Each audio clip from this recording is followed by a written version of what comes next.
IFPHന്റെ 1594 പ്രതിദിന സൂം വെബിനാറിലേക്ക് എല്ലാവരെയും സ്വാഗതം ചെയ്തുകൊള്ളുന്നു. ഇന്ന് നമ്മുടെ ക്ലാസ് ആരംഭിക്കുന്നതിന് മുമ്പ് ഒരു നിമിഷം ഈശ്വര പ്രാർത്ഥന. നന്ദി. ഇന്ന് നമ്മോടൊപ്പം എത്തിയിരിക്കുന്നത് നമ്മുടെ എല്ലാം പ്രിയങ്കരനായ ഡോക്ടർ ഇസ്മയിൽ സേഠ് സാറാണ്. IFPHന്റെ പ്രസിഡന്റാണ്. Retired principal government homoeopathic medical college. 52 വർഷത്തെ ചികിത്സാ പരിചയമുള്ള വളരെ പ്രഗത്ഭനായ ഹോമിയോ ഡോക്ടറാണ്. നമുക്ക് ഇവിടെ മാത്രമല്ല വിദേശങ്ങളിൽ പോലും ചികിത്സ നടത്തുകയും വളരെ നല്ല രീതിയിൽ പ്രശസ്തനായ ഒരു ഡോക്ടറെ നമുക്ക് കിട്ടിയത് നമുക്ക് അഭിമാനിക്കാം. ഇന്ന് നമുക്ക് സേഠ് സാറിനോടൊപ്പം ചോദ്യോത്തരവേള എന്ന വിഷയമാണുള്ളത്. ഇതിലേക്കായി ഡോക്ടർ ഇസ്മയിൽ സേഠ് സാറിനെ ആദരപൂർവ്വം ഈ പ്ലാറ്റ്ഫോമിലേക്ക് ക്ഷണിച്ചുകൊള്ളുന്നു. ജോയിൻ ചെയ്ത് വരുന്നേ ഉള്ളൂ, വിളിച്ചിരുന്നു. മനോജ് ഡോക്ടർ നാളത്തെ പ്രോഗ്രാമിനെ കുറിച്ചൊന്ന് പറയാനോ?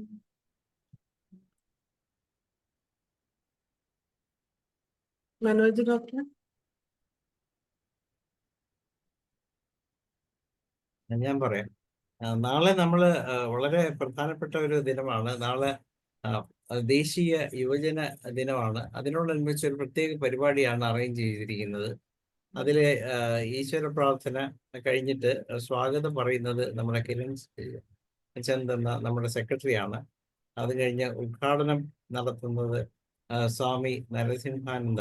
അദ്ദേഹം ശ്രീ രാമകൃഷ്ണ ആശ്രമം കോഴിക്കോട് നിന്ന് വരികയാണ്.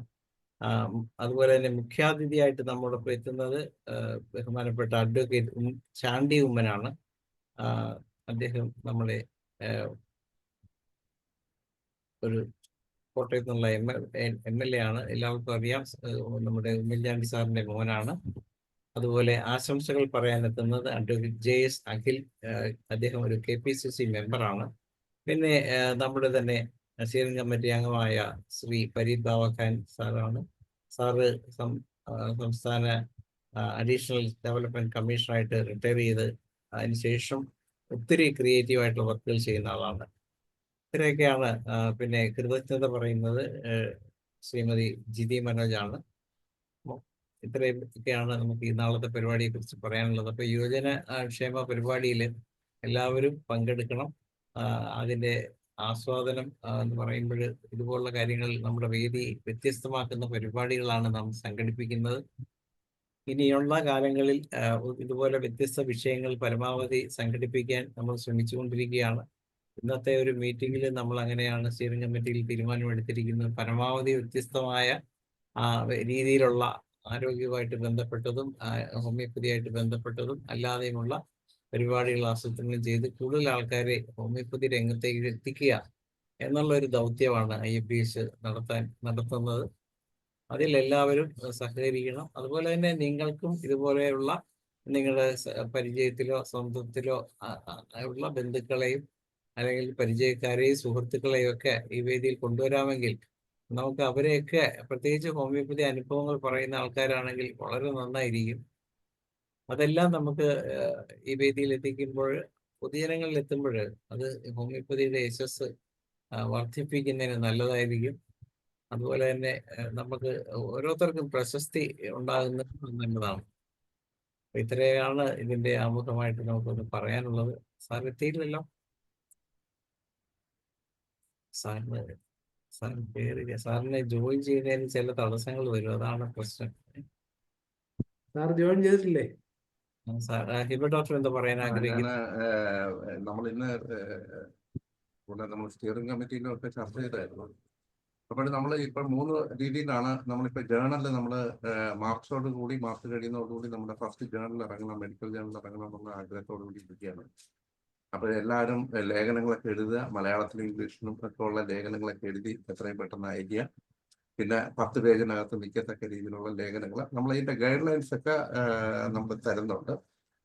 എന്നിരുന്നാലും ഒരു കാര്യം, 1-2 കാര്യങ്ങൾ പറയാനുള്ളത്, അതായത് ഒരിടത്തും പബ്ലിഷ് ചെയ്തിട്ടില്ലാത്തതായിരിക്കണം. ഏറ്റവും കൂടുതൽ നമ്മുടെ എക്സ്പീരിയൻസ് ഒക്കെ എഴുതാം. എഴുത്തുകാരൊക്കെ ഇഷ്ടം പോലെ ഉണ്ട്, നമ്മുടെ കൂട്ടത്തിൽ എഴുത്തുകാർ ഇഷ്ടം പോലെ ഉണ്ട്. അപ്പൊ അത് കഴിയുന്നത് നമ്മുടെ ഹോമിയോപ്പതി തിയറിയും അതുമായിട്ടൊക്കെ ബന്ധപ്പെട്ട് വരുന്ന രീതിയിലായിരിക്കണം ആയിരുന്നാൽ നല്ലത്. പിന്നെ മെഡിക്കലായിട്ടുള്ള ബാക്കിയുള്ള അറിവുകളും ഒക്കെ ഉൾപ്പെടുത്തിക്കൊണ്ടുള്ള, അപ്പോൾ നമ്മുടെ അതുകൊണ്ടുള്ള ഒരു ഗുണം എന്താണെന്ന് വെച്ചാൽ, അതായത് നമ്മുടെ ലേഖനങ്ങൾ വന്നു തീരുമ്പോൾ ഒരുപാട് പബ്ലിസിറ്റി നമുക്ക് കിട്ടും. നമുക്കിപ്പോഴ് തന്നെ ഏകദേശം 6000 പേരോളം സബ്സ്ക്രൈബേഴ്സ് ഉണ്ട്. എത്തിയിട്ടുണ്ട്. എത്തിയിട്ടുണ്ട് ഈ സാധനം. ഓക്കെ, ഞാൻ ഈ കാര്യം സൂചിപ്പിച്ചെന്ന് പറഞ്ഞാൽ എഴുത്തുകാരൊക്കെ എഴുതി തുടങ്ങിക്കോ. നമുക്കിനി ഇതെല്ലാം പബ്ലിഷ് ചെയ്ത് റെഡിയാക്കേണ്ടതായിട്ടുണ്ട്, ജനങ്ങളിൽ എത്തേണ്ടതായിട്ടുണ്ട്. താങ്ക് യു സാറേ. വീഡിയോ ഒന്ന് ഓണാക്കി സാറേ. ഞാൻ സാറിനെ ഹോസ്റ്റ് ആക്കിയിട്ടുണ്ട്. സാർ അൺമ്യൂട്ട് ചെയ്താൽ മതിയാവും ഇനിയിപ്പോഴും. അതുകൊണ്ടോ ഇപ്പൊ കിട്ടിയോ? കിട്ടി, റെഡിയായി. ഇപ്പൊ തുടങ്ങിക്കോ. വീഡിയോ 1 2 3 തുടങ്ങിക്കോ. സാറിന്റെ വീഡിയോ ഇല്ല. റെഡിയില്ലേ? വളച്ചവൻ. സാറേ, നമ്മള് സ്റ്റിയറിംഗ് കമ്മിറ്റിയുടെ കാര്യങ്ങളെ കുറിച്ച് ഒരു ചെറിയ കാര്യങ്ങളൊക്കെ ഈ വേദി പറഞ്ഞായിരുന്നു. അപ്പൊ സാർ ഒരു ചെറിയ ഒന്ന് പറഞ്ഞിട്ട് നമുക്ക് തുടങ്ങാം സാറേ. അല്ല, ശ്രീകമ്പനി എന്താ പറയണ്ടേ? ഉച്ചക്ക് നമ്മൾ പറഞ്ഞല്ലേ? ഇല്ല, നമ്മുടെ IBHന്റെ ഒരു വിഷനെ കുറിച്ച് സാർ ഒന്ന് ചെറുതായിട്ടൊന്ന് പറഞ്ഞു. Okay okay okay okay okay okay thank you. IBHന്റെ കാര്യങ്ങൾ വിശദമായിട്ട് പറയണമെങ്കിലേ നമ്മളെല്ലാവരും ഒരു കൈയോടെ നിൽക്കണം, ഒരേ മനസ്സോടെ നിൽക്കണം, അപ്പോഴേ പറ്റുള്ളൂ. കാരണം പല ആൾക്കാരിപ്പം പല തട്ടിൽ നിൽക്കുകയാണെന്നാണ് തോന്നുന്നത്. പല മനസ്സിൽ നിൽക്കുക, മനസ്സിൽ അത് പാടില്ല. നമ്മളെല്ലാം ഏകോപന സൗരന്മാരെ പോലെ ഒരു മനസ്സോടെ ഒരു ചുവടായിട്ട് നിന്നാൽ മാത്രമേ നമുക്ക് പല കാര്യങ്ങളും ചെയ്യാൻ പറ്റുള്ളൂ. നമ്മൾ IBH എന്തിനാണ് ഉണ്ടാക്കിയത്? ഒരു കൂട്ടായ്മയാണ് അല്ലേ? അല്ല, മറ്റുള്ള സംഘടന പോലെ ഒരു സംഘടന അല്ലല്ലോ ഇത്. IHK പോലെ IPHന്റെ പോലെ ഒന്നും അല്ല നമ്മുടെ സംഘടന. നമ്മുടെ സംഘടന പ്രത്യേക കൂട്ടായ്മയാണ്. ആ കൂട്ടായ്മ കുറച്ചുകൂടി മാത്രമായിട്ട് വരുന്നതിന് വേണ്ടിയാണ് ലവേഴ്സിനെ കൂടെ ചേർത്തത്. ലവേഴ്സ് എന്ന് പറഞ്ഞാൽ പബ്ലിക്കിനെ കൂടെ ചേർത്തത്. ലവേഴ്സ് എന്ന് പറഞ്ഞാൽ ഒരു സ്നേഹിതന്മാരൊന്നുമില്ല, പബ്ലിക്കാണത്. പബ്ലിക്കിനകത്ത് പല ആളുകളും, അത് നമ്മുടെ സ്നേഹിതന്മാരും വരും, നമ്മളെ വിമർശിക്കാൻ വരുന്ന ആളുകൾ വരും, എല്ലാവരും വരും. അവരൊക്കെ ചോദ്യങ്ങൾക്ക് ഉത്തരം പറയാനും അവരെയാൾക്ക് സന്താനപ്പെടുത്താനും IHK എന്താണ് IPH എന്താണെന്ന് മനസ്സിലാക്കി കൊടുക്കുവാനും നമ്മൾ ബാധ്യസ്ഥരാണ്. അതിനുവേണ്ടിയാണ് IPH തുടങ്ങിയിരിക്കുന്നത്. അതല്ലാതെ ഒരു പ്രത്യേക വേദി ഉണ്ടാക്കിയിട്ട് ആളുകളെ മുന്നോട്ട് കൊണ്ടുപോകാനൊന്നും അല്ല. അത് നമ്മൾ ആദ്യമേ ചെയ്തുകൊണ്ടിരിക്കുകയാണ് തന്നെ. അതിന് വലിയ പ്രസക്തിയില്ല. ഇപ്പം നമ്മൾ ചെയ്യുന്നത് ഇതാണ് കാര്യം. അപ്പോൾ അതുകൊണ്ട് നമ്മൾ എല്ലാവരും ഒരേ സ്വരത്തിൽ നിന്നാൽ മാത്രമേ നമുക്ക് പറ്റുള്ളൂ. ഓരോ കാര്യങ്ങൾക്ക് ഒരേ മനസ്സോടെ ഒരു ചുവടായിട്ട് മുന്നോട്ട് പോയാൽ മാത്രമേ നമുക്ക് IPHയിൽ ഒരുപാട് വർക്ക് ചെയ്യാൻ പറ്റുള്ളൂ. കാരണം ഇത് നമ്മൾ ഉദ്ദേശിക്കുന്നത് എന്താണ്? IPH ഹോമിയോപ്പതിയുടെ ഉന്നമനം ഉണ്ടാവണം. ലോകത്തെമ്പാടും ഹോമിയോപ്പതിയുടെ ഖ്യാതി പരക്കണം. ഹോമിയോപ്പതിയുടെ ഗുണഗണങ്ങൾ മനസ്സിലാക്കണം, പബ്ലിക് ഉൾപ്പെടെ. പബ്ലിക്കിന് പലപ്പോഴും ഇപ്പോഴും ഹോമിയോപ്പതി എന്താണെന്ന് അറിയത്തില്ല, ക്യാൻസർ എന്താണെന്ന് അറിയില്ല, മറ്റു രോഗങ്ങൾ എന്താണെന്ന് അറിയില്ല, ഒന്നും അറിയില്ല. അവർക്ക് ആകെ അറിയാവുന്ന അലോപ്പതി ചികിത്സ മാത്രമേ ഉള്ളൂ. അതിനാണ് എല്ലാം കാണുന്നത്. എല്ലാ മെച്ചങ്ങളും അവർക്ക് കൊടുത്തിരിക്കുക, അവകാശം കൊടുത്തിരിക്കുക. ഹോമിയോപ്പതി എന്തുകൊണ്ട്, ആയുർവേദത്തിൽ എന്തുകൊണ്ട്, യുനാനിയിൽ എന്തുകൊണ്ട്, അതൊന്നും ആർക്കും ഒരു പ്രശ്നമേ അല്ല. ഇപ്പം നമ്മുടെ വീട്ടിൽ നിന്ന് ഇടപെടൽ വളരെ കുറവാണ്. അത് ഗവൺമെൻറ് നാല് ചികിത്സാ രീതിയും പ്രോത്സാഹിപ്പിക്കുന്നുണ്ടെങ്കിൽ തന്നെയും നമ്മൾ ഓരോരുത്തരും നമ്മൾ ചെയ്യേണ്ട കാര്യം നമ്മൾ ചെയ്യണം. ചെയ്താൽ മാത്രമേ ഗവൺമെൻറ് ഇങ്ങനെ അടുത്ത് നമ്മളെ മടി കൊണ്ടിട്ട് തരത്തൊന്നുമില്ല. നമ്മൾ ചെയ്യാനുള്ള കാര്യം നമ്മൾ ചെയ്യണം. നമ്മൾ പ്രചരിപ്പിക്കാനുള്ള കാര്യം പ്രചരിപ്പിക്കണം. എന്നാലും മാത്രമേ നടക്കുകയുള്ളൂ. അപ്പം നമ്മളെ കൊണ്ട് ചെയ്യാവുന്ന കാര്യം പബ്ലിക്കിന് എന്താണ് ഹോമിയോപ്പതി എന്നുള്ളത് മനസ്സിലാക്കി കൊടുക്കുക, അതിൽ മേന്മകൾ മനസ്സിലാക്കി കൊടുക്കുക, എത്രത്തോളം നമുക്ക് അതുകൊണ്ട് മുന്നോട്ട് പോകാൻ പറ്റുമെന്ന് മനസ്സിലാക്കി കൊടുക്കുക. ഇതൊക്കെ നമുക്ക് ചെയ്താൽ മാത്രമേ നമ്മളെല്ലാം അംഗീകാരം ഉണ്ടാവുള്ളൂ. അല്ലേ? അതിനാണ് നമ്മൾ ശ്രമിച്ചുകൊണ്ടിരിക്കുന്നത്. അതാണ് നമ്മൾ ചെയ്യേണ്ട കാര്യം. കാരണം പബ്ലിക്കിന് പലപ്പോഴും ഒന്നും അറിയില്ല. അവർ മൗനമായിട്ട് നിൽക്കുക എല്ലാ കാര്യങ്ങൾക്കും. അതല്ലല്ലോ വേണ്ടത്. പബ്ലിക് സംഗതി തുറന്ന് മനസ്സിലാക്കണം, അതിൻ്റെ ഖ്യാതി മനസ്സിലാക്കണം, അതിൻ്റെ ഗുണങ്ങളും ദോഷങ്ങളും മനസ്സിലാക്കണം. അപ്പോഴും മാത്രമേ ഒരു സിസ്റ്റം വലുതാകത്തുള്ളൂ. അതിനാണ് നമ്മളിപ്പോൾ ഇത് തുടങ്ങിയിരിക്കുന്നത്, IPH തുടങ്ങിയിരിക്കുന്നത്. പബ്ലിക്കിനെ എഡ്യൂക്കേറ്റ് ചെയ്യാന്നുള്ളത്. ഹോമിയോപ്പതി എന്താണെന്ന് എഡ്യൂക്കേറ്റ് ചെയ്യാൻ വേണ്ടി നമ്മൾ ശ്രമിക്കുന്നത്. അതിന് ഏറെക്കുറെ നമ്മൾ ഫലവത്തായി കാണുന്നുണ്ട്. നമ്മൾ ചെയ്തിട്ടുണ്ട് പല കാര്യങ്ങളും. ഇന്ന് പബ്ലിക്കിൻ്റെ ഇടയിൽ എന്താണ് ഹോമിയോപ്പതി എന്ന് അറ്റ്ലീസ്റ്റ് അറിയാം അവർക്ക്. അല്ലേ? പണ്ട് അതല്ലായിരുന്നു. പണ്ട് തീരെ ഇല്ലായിരുന്നു. ഈ പേശി വരുന്ന മുമ്പോ അല്ല മറ്റുള്ള സംഘടന വരുന്ന മുമ്പോ എന്താണ് ഹോമിയോപ്പതി എന്ന് അറിയില്ല. അത് ഓരോ ആൾക്കാരും അവരുടെ വ്യാഖ്യാതി വരുത്തിയിട്ടുണ്ട്. അവർ ഒരു പ്രവർത്തനം ചെയ്യും. ഇപ്പോൾ AHK ആണെങ്കിൽ കണ്ടമാനം കാര്യങ്ങൾ ചെയ്തിട്ടുണ്ട്. IUPACും ചെയ്തിട്ടുണ്ട്. അങ്ങനെ ഗവൺമെൻറ് അസോസിയേഷൻസുകൾ ചെയ്തിട്ടുണ്ട്. പ്രൈവറ്റ് സംഘടനകൾ ചെയ്തിട്ടുണ്ട്. പഴയ ഡോക്ടർമാർ ചെയ്തിട്ടുണ്ട്. നോൺ ക്വാളിഫൈഡ് ഡോക്ടർമാർ ചെയ്തിട്ടുണ്ട്. അവരാണല്ലോ മെയിനായിട്ട് കൊണ്ടുവന്നിട്ടുള്ളത് എല്ലാ കാര്യങ്ങളും. നമ്മളവരെ പ്രോത്സാഹിപ്പിച്ചിട്ട് മുന്നോട്ട് പോയിട്ടുള്ളത് മാത്രമേ ഉള്ളൂ. നമ്മൾക്ക് B ക്ലാസ്സിനോ A ക്ലാസ്സിനോ അതിൽ ഖ്യാതിയൊന്നും നമുക്കില്ല. കാരണം ഹോമിയോപ്പതി വളർത്താൻ വേണ്ടി ആര് വരുന്നു, അതുകൊണ്ടാണ് നമ്മൾ പബ്ലിക്കിനെ പിടിച്ചിരിക്കുന്നത്. അതുകൊണ്ട് നമ്മളുടെ അവയസിനെ സ്നേഹിക്കുന്നത്. കാരണം അതുവഴിയേ മുന്നോട്ട് പോകാൻ പറ്റുള്ളൂ. പബ്ലിക്കിന് ബോധ്യമുണ്ടെങ്കിൽ മാത്രമേ ഹോമിയോപ്പതി എന്താണെന്ന് മനസ്സിലാക്കാൻ പബ്ലിക്കിന് മനസ്സിലാകത്തുള്ളൂ. നമ്മൾ മനസ്സിലാക്കി കൊടുക്കാൻ പറ്റുള്ളൂ. അതാണ് നമ്മൾ ചെയ്യുന്ന ഏറ്റവും വലിയ പ്രധാനപ്പെട്ട കാര്യം. അത് നമ്മൾ ഏറെക്കുറെ വിജയിച്ച് നിൽക്കുകയാണ്. ഇനിയും വിജയിക്കേണ്ടിയിരിക്കുന്നു. ഇത്ര ഞാൻ ആമുഖമായി പറയുന്നുള്ളൂ. ഇനി നമ്മുടെ സബ്ജക്റ്റിലേക്ക് കിടക്കാം. പൊതുവിത്ര വില എന്താണെന്ന് വെച്ചാൽ, ഞാനും നിങ്ങളെപ്പോലെ ഒരു ശിശുവാണ്. ഹോമിയോപ്പതി പഠിച്ചുകൊണ്ടിരിക്കുന്ന ഒരാളാണ്. അധ്യാപകനൊക്കെ ആയിരുന്നോളൂ ശരിയാണെങ്കിൽ തന്നെ എന്നെക്കാളും പേരുള്ള എൻ്റെ വിദ്യാർത്ഥികളുണ്ട്. ഞാൻ ഞാൻ അത് മനസ്സിലാക്കുന്ന ഒരു കാര്യമാണ്. അത് പ്രശംസിക്കുന്ന ഒരു കാര്യം കൂടിയാണ്. മനസ്സിലായില്ല? സാറിനെ തല്ലണം, തന്തയെ കൊല്ലണം, അതാണ് പ്രമാണം. തന്തയുടെ വ്യാഖ്യാതി മകനെ പറ്റിക്കൊണ്ട് തന്തയെ ഇല്ലാതാക്കണം. കൊല്ലണമെന്നല്ല എൻ്റെ അർത്ഥം. അതുതന്നെ സാറിനെ തല്ലണമെന്ന് വെച്ചാൽ സാറ് പറഞ്ഞു കൊടുത്ത കാര്യങ്ങൾ, അധ്യാപകൻ പറഞ്ഞു കൊടുത്ത കാര്യം അതേപടി കുറച്ചും കൂടെ കനപ്പിച്ച് പഠിപ്പിക്കണം മറ്റുള്ളവർ. അപ്പോഴാണ് അധ്യാപകൻ തോന്നുകയുള്ളൂ എന്നെക്കാളും മിടുക്കനായി എൻ്റെ വിദ്യാർത്ഥിയെന്ന്. അങ്ങനെ ഒരു വിദ്യാർത്ഥി അധ്യാപകനേക്കാളും മിടുക്കനാകുമ്പോൾ മാത്രമേ സിസ്റ്റം മുന്നോട്ട് പോവുള്ളൂ. അല്ലാതെ നമ്മളാരും ശ്രമിച്ചുകൊണ്ട് മാത്രമായില്ല. മനസ്സിലായില്ലേ? അങ്ങനെ ഒരു തത്വം ഉണ്ടായാൽ മാത്രമേ ഇത് വരത്തുള്ളൂ. നമ്മളെ ഇടയ്ക്ക് നിൽക്കുന്ന ആൾ, നമ്മളെ ശിഷ്യന്മാർ, നമ്മുടെ ജൂനിയേഴ്സ്, അവരൊക്കെ നമ്മളെ ഒപ്പം വന്നാൽ മാത്രമേ ഈ സിസ്റ്റം വലുതായി പോകുള്ളൂ. അല്ലെങ്കിൽ പണ്ടത്തെ പോലെ ഒരു KJ ഇസക് ഉണ്ടായിരുന്നു, ഒരു KS പ്രകാശം ഉണ്ടായിരുന്നു, ഒരു പട്ടേൽ സാർ ഉണ്ടായിരുന്നു, ഒന്നുമില്ല. പിന്നെ ഒന്നുമില്ല. അതെല്ലാം കഴിഞ്ഞിട്ടാണ് IHK രംഗത്ത് വരുന്നത്, IUPAC രംഗത്ത് വരുന്നത്, അങ്ങനെ ഓരോ സംഘടനകൾ വരുന്നത്. മനസ്സിലായില്ലേ? വന്നപ്പോഴാണ് അതിൻ്റെ കാര്യങ്ങൾക്ക് ഓരോ മനസ്സിലാക്കുന്നതും അവരും കൂടെ നിന്നിട്ടാണ് ഒരു പരിപാടി ചെയ്തിട്ടുള്ളത്. അത് നമ്മൾ സ്മൃതി അറിയാൻ പാടില്ല. നമ്മൾ സ്മരിക്കാതിരിക്കാൻ പാടില്ല. സ്മരിച്ചാലാണ് പറ്റുള്ളൂ. അത്ര മാത്രമേ ആവമകൾ പറയാൻ ആഗ്രഹിക്കുന്നുള്ളൂ. ഇനി നമുക്ക് നമ്മുടെ കർത്തവ്യത്തിലേക്ക് കിടക്കാം. ായിട്ടുള്ള ചോദ്യോത്തര വേളയാണ്. ഇനിയുള്ള സമയം നമ്മൾ ഒട്ടും തന്നെ നഷ്ടമാക്കാതെ ചോദ്യം ചോദിക്കാനുള്ളവർ ഹാൻഡ് റൈസ് ചെയ്യണം. അൺമ്യൂട്ട് ചെയ്ത് തരാം. സാറിനോട് ചോദ്യങ്ങൾ ചോദിക്കാം.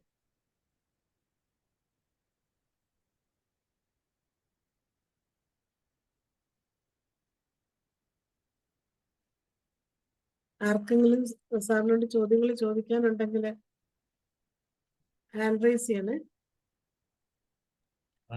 ഞാൻ ഒരാളെ തുടങ്ങണല്ലോ, ഞാൻ തുടങ്ങണം ഡോക്ടറെ, എല്ലാം നടക്കൂല. അങ്ങനെയാണല്ലേ പരിപാടി? ഒരാളെ കല്ലെറിഞ്ഞാൽ മാത്രമേ മറ്റുള്ള കല്ലെറിയുള്ളൂ. അപ്പൊ ആദ്യത്തെ എറിയന്റെ വകയായിട്ടിരുന്നോട്ടെ സാറേ. ആയിക്കോട്ടെ. സാറേ, ഇപ്പൊ ഈ കൊച്ചു കുട്ടികൾക്ക് മുടി നരയ്ക്കുന്നതായിട്ട് കാണും. Premature greying. എന്താ? പ്രിമച്ചർ ഗ്രേയിങ് കൊച്ചു കുട്ടികൾക്ക് വരെ മുടി നരയ്ക്കുന്നതായിട്ട് കാണുന്നുണ്ട്. ഒരുപാട് കേസുകളുണ്ട് അങ്ങനെ. നിങ്ങൾക്ക് അതിനെ എങ്ങനെയാ കൈകാര്യം ചെയ്യാൻ പറ്റുന്നത്? അത് കോൺസ്റ്റിറ്റ്യൂഷനാണ് മരുന്ന് കൊടുത്താൽ മാത്രമേ പറ്റുള്ളൂ കേട്ടോ. അല്ലാതെ കൊടുക്കുകയാണെങ്കിൽ ഒറ്റ മാർഗ്ഗമേ ഉള്ളൂ. മുടി നരക്കാതിരിക്കാനുള്ള ഇത് ഡൈ മാറ്റി ഉപയോഗിക്കുക. അതല്ലാതെ വേറെ മാർഗമൊന്നുമില്ല. അതെല്ലാ കുഞ്ഞുങ്ങൾക്ക് പോലെ ഈ പറയാൻ എൻ്റെ അർത്ഥം സിഫിലിറ്റിക് മയസമാണ്. സിഫിലിറ്റിക് മയസത്തിലേക്ക് ആ കുട്ടികൾ കടന്നു പോയെന്നുള്ളതാണ്. അപ്പോൾ സിഫിലിറ്റിക് മയസം ആൻറ്റിസിഫിലിറ്റിക് മരുന്ന് കൊടുത്ത് പിന്നീട് അതിൻ്റെ സോറിക്ക് കൊടുത്താൽ മാത്രമേ അതിന് മുന്നോട്ട് പോകാൻ പറ്റുള്ളൂ. ആദ്യം നമ്മൾ കൊടുക്കേണ്ടത് ഒന്നില്ലേ സോറിക്ക് കൊടുക്കുക, അല്ലെങ്കിൽ സിഫിലിറ്റിക്ക് കൊടുക്കുക. അങ്ങനെയാണെങ്കിൽ തീർച്ചയായിട്ടും മാറ്റാൻ പറ്റും. ഞാൻ ഒരുപാട് കേസ് മാറ്റിയിട്ടുണ്ട്. അങ്ങനെ ഒരുപാട് കേസ് ഞാൻ സിവിലിനും ടെല്ലാം കൊടുത്ത് മാറ്റിയിട്ടുണ്ട്. കൂടുതലും ഡോമിനേറ്റ് സിഫിലിറ്റിക് മയസമാണല്ലേ? അതെ. പിന്നെ 1-2 കേസ് മാത്രമേ എനിക്ക് ട്യൂബോക്കൊല്ലം കൊണ്ട് ആക്ഷൻ കിട്ടിയിട്ടുള്ളൂ.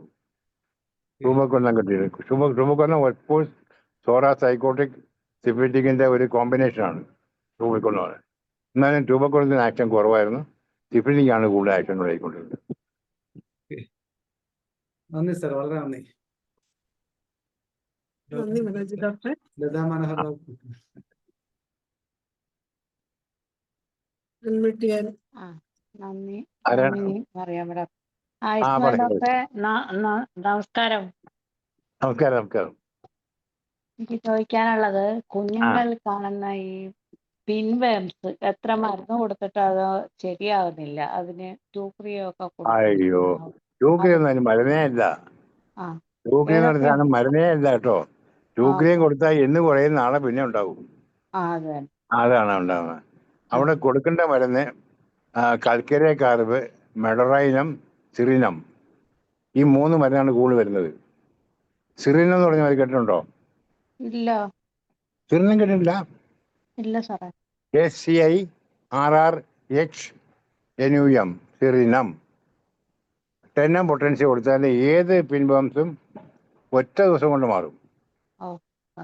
ഒറ്റ ദിവസം കൊണ്ട്. ഇന്ന് കൊടുത്താൽ നാളെ തന്നെ മാറും. കൽക്കരെ കോൺസ്റ്റിറ്റ്യൂഷൻ ആണെങ്കിൽ കൽക്കരെ കാർബ് 10 കൊടുത്താൽ അന്ന് കുട്ടികൾ ഉറങ്ങും.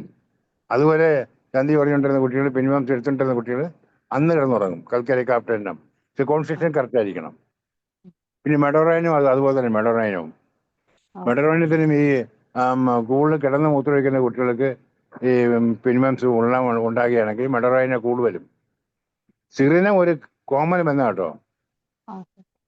സിറിനം വളരെ എഫക്റ്റീവാണ്. ഞാൻ വളരെ വർഷങ്ങൾക്ക് മുമ്പ് 10 പ്രാക്ടീസ് തുടങ്ങിയപ്പോൾ തന്നെ എനിക്ക് ഞാൻ കൊടുത്തിട്ടുള്ളതാണ്. അന്ന് ഞങ്ങൾക്കൊരു ഗ്രൂപ്പ് ഉണ്ടായിരുന്നു. ഡോക്ടർ സോളമൻ, വാസുദേവൻ, അങ്ങനെ കുറേ പഴയ ആളുകൾ. ബി ക്ലാസ്സുകാരെയാണ് കേട്ടോ. അന്ന് എ ക്ലാസ് കുറവാണ്. അന്ന് എ ക്ലാസ് കുറവാണ്. ഞങ്ങൾ ബി ക്ലാസിൻ്റെ കൂടെ കൂടുതൽ ചങ്ങാത്തമുണ്ടായിരുന്നു അന്ന്. അത് അന്ന് എന്നെ പലരും വിമർശിച്ചിട്ടുണ്ട്, ഞാൻ അവരെ കൂടെ കൂടിയതിൻ്റെ പേരിൽ. അപ്പം ഞാൻ പറഞ്ഞത്, അറിവുള്ള ഒരാൾക്ക് നമ്മൾ അറിവ് നേടുന്നതുകൊണ്ട് എന്താ തെറ്റ്? പലപ്പോഴും നമ്മളെ ഗുരുനാഥന്മാരെ കാണാൻ പോകുമ്പോൾ നമ്മളെക്കാളും മിടുക്കന്മാരാളുകൾ അല്ല. ചില ആളുകൾക്ക് ഗുരുനാഥന്മാർ പ്രത്യേക കാര്യങ്ങൾ പറഞ്ഞു തരാനൊക്കെ കഴിവുണ്ട്. അപ്പോൾ നമ്മൾ ഗുരുത്വം സ്വീകരിക്കണം. അപ്പോഴേ പറ്റുള്ളൂ. പിന്നീട് അഭിപ്രായം മാറി. അല്ലേ? അത് നമ്മുടെ ഇടയിൽ തന്നെ ആളുകൾ ഇല്ലല്ലോ. ഇല്ലാതെ എങ്ങനെ പറയാനാ? മാത്രമല്ല, അന്ന് ഉണ്ടായിരുന്ന ഞാൻ പേരെടുത്ത് പറയുന്നില്ല. 2-3 വ്യക്തികളുണ്ടായിരുന്നു. ഒരു അക്ഷരം പറഞ്ഞു കൊടുക്കൂല. ഒരൊറ്റ അക്ഷരം. ഞാൻ പേര് പറയുന്നില്ല കേട്ടോ. വേണേ ചൂണ്ടിക്കാണിച്ചു തരാം. പടം കാണിച്ചാൽ ചൂണ്ടിക്കാണിച്ചു തരാം. അവരെ ഫോട്ടോ കാണിച്ചാൽ ഞാൻ ചൂണ്ടിക്കാണിച്ചു തരാം.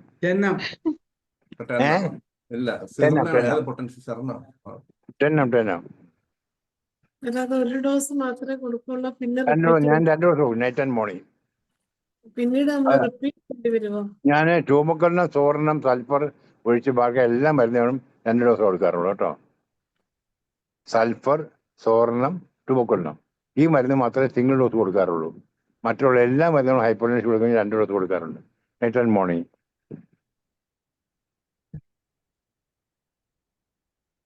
അത് പിന്നീട് നമ്മൾ റിപ്പീറ്റ് ചെയ്യണം. റിപ്പീറ്റ് ചിലപ്പോഴും വേണ്ടി വരും. ഒരു 45-60 ദിവസം കഴിഞ്ഞിട്ട്.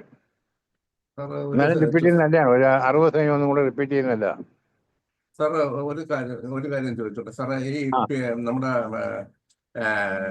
pH, അതായത് അസിഡിറ്റി കൂടുതലായിട്ടുള്ളത് നമ്മുടെ ശരീരത്തിൽ മൊത്തത്തിൽ അസിഡിറ്റി കൂടുതലാണെങ്കിൽ അത് കുറയാനായിട്ട്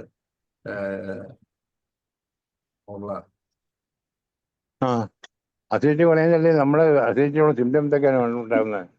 വായിക്കകത്ത് പുളിപ്പ് വരിക, ആരെങ്കിലും തേട്ടിൽ വരിക, ഇക്കഫ് വരിക. ഇതാണ് അസിഡിറ്റിയുടെ പ്രത്യേക പ്രശ്നമുണ്ട് അല്ലേ? അതിനുള്ള മരുന്ന് നമ്മുടെ നെക്സോമിക്കാണ് ഏറ്റവും നല്ലത്. നെക്സോമിക്ക കൊടുത്തു കഴിഞ്ഞാൽ ഏത് അസിഡിറ്റിയും കൺട്രോൾ ആകാൻ പറ്റും. ഹാപ്പി സ്നേക്കിനെ കൊടുത്താൽ ഏത് അസിഡിറ്റിയും കൺട്രോൾ ചെയ്യാൻ പറ്റും. അതുപോലെ ലൈക്കോപോഡിയം നെക്സ് ടൂവിനുള്ള നല്ലത്. തുടക്കത്തിൽ ടൂവിനുള്ള നല്ലത്, പിന്നെ അതിലോട്ട് പോകുന്നല്ലേ. ലൈക്കോപോഡിയം ടൂവിനുള്ള നല്ലത്. ലൈക്കോപോഡിയം കഴിയുന്നതും കൂടുതൽ റിപ്പീറ്റ് ചെയ്യാൻ പാടില്ല കേട്ടോ. അത് തന്നെ ക്ഷാമമുള്ള മരുന്നാണ്.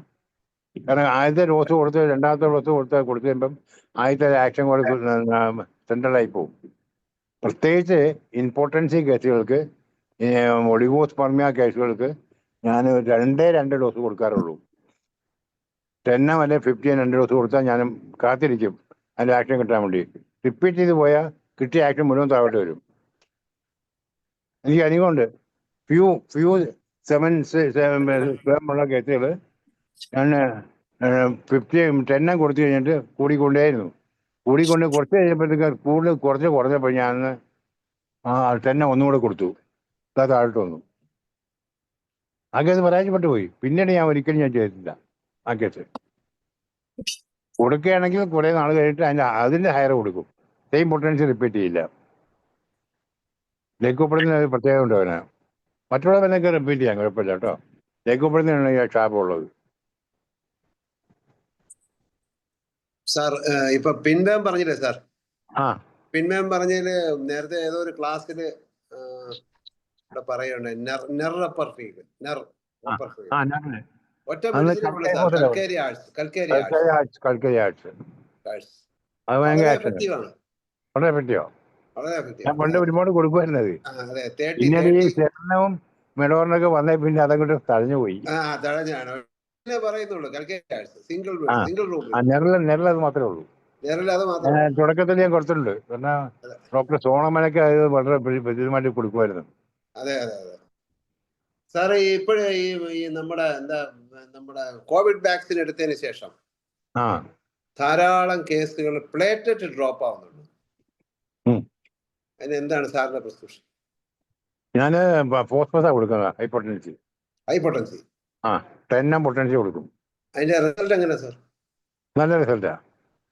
ചില കേസുകൾ കൂടാതെ വന്നിട്ട് അത് കൂടാതെ വരികയാണെങ്കിൽ റിപ്പീറ്റ് ചെയ്യാം. കൂടിക്കൊണ്ടിരിക്കുകയാണെങ്കിൽ ഉടനെ റിപ്പീറ്റ് ചെയ്യരുത്. കംപ്ലീറ്റ് നിന്നിട്ട് പിന്നെ ആക്ഷൻ കാണുന്നില്ല മാത്രം റിപ്പീറ്റ് ചെയ്യാവൂ. അതിൽ 1-2 കേസിൽ പിന്നെ പോയി അവര് ബോൺമാരെ വരെ മാറ്റി വെച്ചിട്ട് ഫെയിലിയറായി ആള് മരിച്ചുപോയി. ശരി. അങ്ങനത്തെ ഒത്തിരി കേസുകൾ ഇപ്പൊ റിപ്പോർട്ട് ചെയ്യുന്നുണ്ട് സാർ. 30-35 ലക്ഷം 40 ലക്ഷം ഒക്കെ മുടക്കിയിട്ട് ആള് മരിച്ചു. അത് അവരുടെ രീതിയാണല്ലോ. അത് അവരുടെ രീതിയാണ്. അപ്പൊ അതിന് നമ്മുടെ സ്കോപ്പാണ് ചോദിക്കുന്നത്. ഫോസ്ഫറസ് മാത്രമേ ഉള്ളൂ സാർ. നമുക്ക് നല്ല സ്കോപ്പാ. ഫോസ്ഫറസ് നല്ല മരുന്നാണ്. ട്യൂബർക്കുലം നല്ല മരുന്നാണ്. കാൽക്കേരിയ നല്ല മരുന്നാണ്. കാൽക്കേരിയ ആർട്സ് നല്ല മരുന്നാണ്. അങ്ങനെ പല മരുന്നുണ്ട്. അത് ഏറ്റവും കൂടുതൽ ആക്ഷൻ കിട്ടുന്നതും ഫോസ്ഫറസ് ആണ് മാത്രം. ഫോസ്ഫറസ് 10 ഞാൻ ഇപ്പൊ കൊടുക്കൊണ്ടിരിക്കുന്നത്. എനിക്ക് 3Xലും 0.3 ആക്ഷൻ കിട്ടുന്നുണ്ട് തുടക്കത്തില്. ഇപ്പൊ 10 എത്തി. ആദ്യം 1 ഡോസ് കൊടുക്കും, പിന്നെ നോക്കും. 2 ഡോസ് കൊടുക്കും ഞാൻ. വേറെ മെഡിസിൻസ് ഒന്നും കൊടുക്കുന്നില്ലേ? ഒന്നും കൊടുക്കില്ല. വേറെ ഒന്നും കച്ചവടമൊന്നുമില്ല. അത് കൊടുത്താൽ പിന്നെ വേറെ ഒന്നും കൊടുക്കാറില്ല. PL കൊടുത്ത് കാശ് വാങ്ങും. കാശുണ്ട്. പിന്നെ കാശ് വേണം. പിന്നെ വണ്ടി ഓടുന്നുണ്ട്. പെട്രോൾ ഓടണ്ടേ? പെട്രോൾ ഇരിക്കണ്ടേ? ഇതൊന്ന് എഡിറ്റ് ചെയ്തോണേ. ഹലോ, ഇതൊന്ന് എഡിറ്റ് ചെയ്തിട്ട് അപ്ലോഡ് ചെയ്യാം. പബ്ലിക് കൊടുത്തോളേ. മോശമേ. ഷഫീഖ് ഡോക്ടർ എൻറേജ് ചെയ്തിട്ടുണ്ട്. ഷഫീഖിന്റെ അവനാരി പലതും കാണും. അല്ല, റെറ്റാൻഹിയ പിൻവാംസിന് നല്ലതല്ലേ സാറേ? റെറ്റാൻഹിയ ഈക്കപ്പനല്ലേ? അല്ല, ഇതിനും എഫക്ട് പറയുന്നുണ്ടെങ്കിൽ അത് പോരാ കേട്ടോ. ഞാൻ 10 വരെ കൊടുത്തു. ഞാൻ 30 കൊടുത്തിട്ടുണ്ട്, 10 വരെ കൊടുത്തിട്ടുണ്ട്. അല്ല, പക്ഷെ ഈ റിക്കറൻസിക്ക് സാറ് റിക്കറൻസിക്ക് മെഡോറിനും 10 നല്ല എഫക്റ്റീവ് ആണ്. ചില കുട്ടികൾക്കൊക്കെ എത്ര ഇത് കൊടുത്താലും പണ്ട് കോളേജ് എന്ന് പറഞ്ഞിട്ടാണ് നമ്മൾ മെഡോറിന് ഉപയോഗിച്ചു തുടങ്ങിയത്. കോളേജ് സെമിനാർ നടത്തിയപ്പോഴേ അപ്പൊ പറഞ്ഞാണ് മെഡോറിനും. അതിന്റെ ഞാൻ പറഞ്ഞ മുഴുവൻ എന്റെ അനുഭവങ്ങളാണ് കേട്ടോ. പുസ്തകം നോക്കിയാൽ പറയാറില്ല. ആരും പറയണ്ടോ പറയാം. എനിക്ക് കിട്ടിയ അനുഭവമാണെങ്കിൽ ഞാൻ പറയും. പിന്നെ എന്റെ ഗുരുനാഥ കിട്ടിയ അനുഭവമാണ് ഞാൻ ഇവിടെ കൊടുത്ത് പരിശോധിക്കും. 2006-2007 സാർ പറഞ്ഞാണ്. അതെ. ഇൻഡിഗോ നല്ലതാണെന്ന് ചാറ്റ് ബോക്സിൽ വന്നിരിക്കുന്നു. ഇവ നല്ലതാണെന്നേ. ഈ പറഞ്ഞ പോലത്തെ ആക്ഷൻ അതിനില്ല. ചില ആൾക്ക് മാത്രമേ ആക്ഷനേ ഉള്ളൂ. ഒരു ജാതിയും മതവും ഒന്നും നോക്കാതെ, ആണും പെണ്ണും നോക്കാതെ ആക്ഷൻ വരുന്നതാണ് ഞാൻ പറഞ്ഞത്. അവിടെ ആണിനെ നോക്കണ്ട, പെണ്ണിനെ നോക്കണ്ട, ജാതിയെ നോക്കണ്ട, മതവും നോക്കണ്ട, പെണ്ണും ഉടച്ചു കൊടുക്ക. ഇന്ത്യക്കൊക്കെ ആണെങ്കിൽ ചിലപ്പോൾ നല്ല ന്യായമാർക്കേ ആക്ട് ചെയ്യുള്ളത്. ഭയങ്കര പണിയായി. അല്ലേ അനിൽകുമാർ ശരിയല്ലേ പറഞ്ഞേ? ആ പിന്നെ ശരിയല്ലേ സാറേ? അത് പ്രത്യേകിച്ച് ട്രിവാൻഡ്രം നായന്മാർക്കാണ് ഭയങ്കര പെട്ട.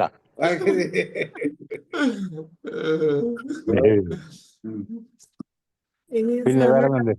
ചോദ്യങ്ങൾ ചോദിക്കണമെങ്കിൽ അഡ്രൈസ് ചെയ്യണം, അല്ലെങ്കിൽ ഡോക്ടർ എനിക്ക് ആ ഒരെണ്ണം കൂടെ ചോദിക്കാനുണ്ട്. ചോദിച്ചോ. പ്രിവെന്റീവായിട്ട് ഇപ്പോൾ ക്യാൻസർ വന്ന ഒരു പേഷ്യൻറ്റിന് മെറ്റാസ്റ്റാസിസ് ഉണ്ടാകാതിരിക്കാനും വേണ്ടി നമുക്ക് അബ്രോട്ടാനം കൊടുക്കാവോ? അമ്പതാനെ പോരാ, മെഡോറൈനും ആണ് നല്ലത്. മെലാൻഡ്രിനാണ് നല്ലത്. മലാൻഡ്രിനാണ് ബെസ്റ്റ്. മെലാൻഡ്രിനാണ് നല്ലത്. ആ മെലാൻഡ്രിന് വണ്ണം കൊടുത്താൽ ഡെഫിനറ്റ് ആണ് അതിൻ്റെ ഒന്നിലെ ഷോർട്ടേജ് ചെയ്യും, അതേ വരത്തില്ല. ഷോർട്ടേജ് പറഞ്ഞാൽ ആൾ മരിച്ചു പോകുന്നല്ല അർത്ഥം കേട്ടോ. ആ എത്ര ഡോസ് കൊടുക്കുന്ന സാറ്? റിപ്പീറ്റ് ചെയ്യണം. 2 ഡോസ് 2 ഡോസ് ഏ? 2 ഡോസ് പറഞ്ഞാൽ അത് ഒരു 45 കഴിഞ്ഞിട്ട് വീണ്ടും റിപ്പീറ്റ് ചെയ്യാം. മെലാൻഡ്രിന് വേറെ ഒരു ആക്ഷൻ ഉണ്ട്, അറിയോ? എവിടെയെങ്കിലും ട്യൂമിഫാക്ഷൻ ഉണ്ട്, എവിടെയെങ്കിലും കാൽസിഫിക്കേഷൻ ഉണ്ട്, ബ്രെയിൻ ട്യൂമേഴ്സ് ഉണ്ട്, മെലാൻഡ്രിൻ 30 കൊടുത്താൽ ഡിസോൾവ് ആയി പോകും. ഞാൻ യൂണിവേഴ്സൽ കാൽസിനോസിസ് കേട്ടിട്ടുണ്ടോ?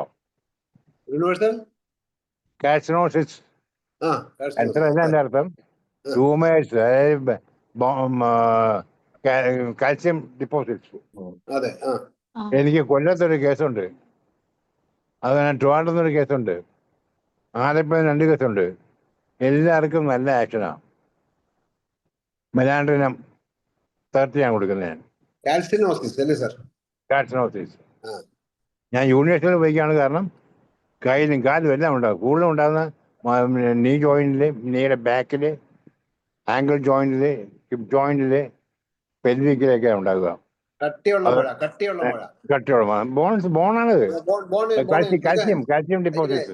ലിഗമെന്റ്സ് കയറി വരുന്നോണ്ടിരിക്കും. ലിഗമെന്റ് കയറി വരുന്നതിനാണ് വലിയ ബുദ്ധിമുട്ട്, പെയിൻ ഉണ്ടാകുന്നത്. അതെ അത് ഇത് കൊടുക്കാൻ ലിഗമെന്റ് വരുന്നത് കട്ട് ഷോർട്ടായി പോകും, അതെ. ആയി പോകും. സാറേ ഈ ഞാൻ ഹീൽ പെയിന് ഞാൻ കൊടുത്ത കേസൊന്നും പറയപ്പെട്ടിട്ടില്ല കേട്ടോ. നല്ല ആക്ഷനാണ്. Heel pain heel pain aurum metallicum വണ്ണം, പിന്നെ കൽക്കരിയ ഫ്ലോറിക്കം ടെന്നം കൂടുതൽ ആക്ഷൻ ഉണ്ടാകുന്നത്. പിന്നീട് നമ്മുടെ 2-3 മരുന്നുണ്ട്, കോമൺ മരുന്ന്. എക്ലരാവ, അനഗാലിസ് എന്ന് പറയുന്നുണ്ട്, അരേനിയ ഡയഡമ. അറേലിയ ഡയഡമ അത് പറയുന്നുണ്ട്. ചിലക്ക് ആക്ഷൻ വളരെ കുറവാണ് കേട്ടോ. അതെ. ഓറം മെറ്റാലിക്കം കൊടുത്തു കഴിഞ്ഞാൽ അത് കേസ് കറക്റ്റ് ആണെന്നുണ്ടെങ്കിൽ വിത്തിൻ അവേഴ്സ്, വിത്തിൻ ഡേയ്സ് കുറഞ്ഞോണ്ടിരിക്കും. അത് നമുക്ക് എക്സ്റേ എടുത്താൽ കാണാം. നമ്മൾ ആദ്യം, ഞാനൊക്കെ മിക്കവാറും ആദ്യം ഒരു എക്സ്റേ എടുത്ത് വെക്കും. Heels lateral view, heel both side bilateral എടുത്ത് വെച്ച് കഴിഞ്ഞാൽ കറക്റ്റായിട്ട് കിട്ടുമത്. എന്നിട്ട് 2 മാസം കൂടുമ്പോൾ എക്സ്റേ എടുത്ത് കൊടുത്താൽ അത് വ്യത്യാസം മനസ്സിലാവും. ടേപ്പർ ചെയ്ത് വരും, മൂൺ ഫേസ് മാറുന്ന പോലെ. ഫുൾ മൂൺ വന്നിട്ട് താഴോട്ട് വരത്തില്ലേ, അതുപോലെ പോകും. അതുപോലെ പെട്ടെന്ന് ഓർത്ത്. ആസ്മയെ, ഫുൾ മൂണിലുണ്ടാകുന്ന ആസ്മയ്ക്ക് ഏതാണ് മരുന്ന്? കേൾക്കുന്നുണ്ടോ? കൽക്കരിയ കാർമാണ് ഫുൾ മൂൺ. ന്യൂ മൂണിന് സൈലീഷ്യ. എലോൺത്തെ റൈസ് ഓഫ് മൂൺ ആണെങ്കിലോ, ഞാൻ പറഞ്ഞിട്ടുണ്ട്, നിങ്ങളെ പഴയ എൻ്റെ ക്ലാസ് അറ്റൻഡ് അറിയാവും, ഓർമ്മ ഉണ്ടാവും. എലോൺത്തെ മൂൺ ഫേസ്, അതായത് കർത്താവിന് തുടങ്ങി, കർത്താവിന് ഉണ്ടാവില്ല, കർത്താവിന് നല്ല ബെറ്റർ ആയിരിക്കും. കുറച്ച് തുടങ്ങും, ചുമ തുടങ്ങും. 2-3 ആകുമ്പോഴത്തേക്ക് കഫം കടകെട്ടും, പിന്നെ കൂടി അതിൻ്റെ ഫുൾ മൂൺ ആകുമ്പോഴത്തേക്കും മാക്സിമം വരും. അത് പിന്നെ ഡിക്ലൈൻ ചെയ്ത് വരികയും ചെയ്യും. അത് കഴിഞ്ഞിട്ട് ഇതുപോലെ തന്നെ കുറഞ്ഞും വരും, താഴോട്ട് വരും, പിന്നെ കൂടും. എലോൺത്തെ കോഴ്സ് ഓഫ് മൂൺ ഫേസ് കേട്ടിട്ടുണ്ടോ എവിടെയെങ്കിലും? കേട്ടിട്ടുണ്ടോ? ഇല്ല. ആ മരുന്ന് ഒരു പടയാളി ഇഞ്ചുറായിട്ട് കിടന്ന് കാല് വഴുതി വീണു, ആ മരത്തിന്റെ ചൂട്ടിൽ പോയി കിടന്നു, അയാളുടെ ഉളുക്കും വേദനയൊക്കെ മാറി എണീച്ചു വന്നു. ആ മരുന്നാണ്. പൈക്കസ അല്ല, ഒരു ക്ലൂ ആർണിക്ക തരുമോ? ആർണിക്ക ഒരു ക്ലൂ ആർണിക്ക തരുമോ? Arnica arnica. ആർണിക്ക ആ കഥയൊക്കെ വായിക്കണമെങ്കിൽ അത് നാച്ച് വായിക്കണം കേട്ടോ.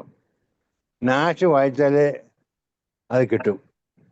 സാർ നാച്ചിനകത്തുണ്ട്. അത് വേറൊരു തന്നെ. ഒരു മരുന്ന് പറഞ്ഞായിരുന്നേ നേരത്തെ. ഏ ഉളുക്ക് ഉളുക്ക് ആ ഉളുക്ക് സ്പ്രെയിൻ അരേനിയ ഇക്സിലോഗ അറിയാലേ ഇപ്പിടോറ. അതെ. പിന്നെ അതിന് തന്നെ ഇക്സിലോവ. ആംഗിൾ ജോയിന്റ് വരികയാണെങ്കിൽ ആംഗിൾ ജോയിന്റ് വരാൻ റെസ്റ്റോക്സ് ആണ് കൂടുതൽ വരുന്നത്. അതെ അതെ, ആംഗിൾ ജോയിന്റ് അരേനിയ ഇക്സിലോഗ. ഇസ്ലോക. അതെ. ഒരു ക്വസ്റ്റ്യൻ കൂടെ വന്നിട്ടുണ്ട് സാറേ, കാറ്ററാക്ട്. ആ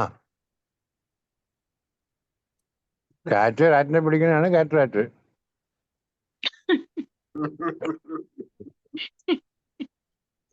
റാറ്റിനെ പിടിച്ചോ കാറ്ററാക്റ്റായി. അതിന് കോസ്റ്റിക്കാണ് ഏറ്റവും നല്ല മരുന്ന് വരുന്നത് കേട്ടോ. കോസ്റ്റിക്കും വണ്ണമിട്ട് എണ്ണ കൊടുത്താൽ അതൊക്കെ വെക്കാൻ രസമായി വരും. അതുപോലെ കോൺസ്റ്റിറ്റ്യൂഷൻ ആണെങ്കിലും കൽക്കരയ്ക്ക് 60 മെലോഡനം അത് കൊടുത്താലും ശരിയാവും. സിഫിനത്തിനും ആക്ഷനുണ്ട്. പക്ഷെ റൂട്ടീനായിട്ട് കൊടുക്കാൻ പറ്റിയത് കോസ്റ്റിക്കാണ്. കോസ്റ്റിക്കും കൊടുക്കണം. സിനേറിയ മർട്ടിമ സെക്കസ്.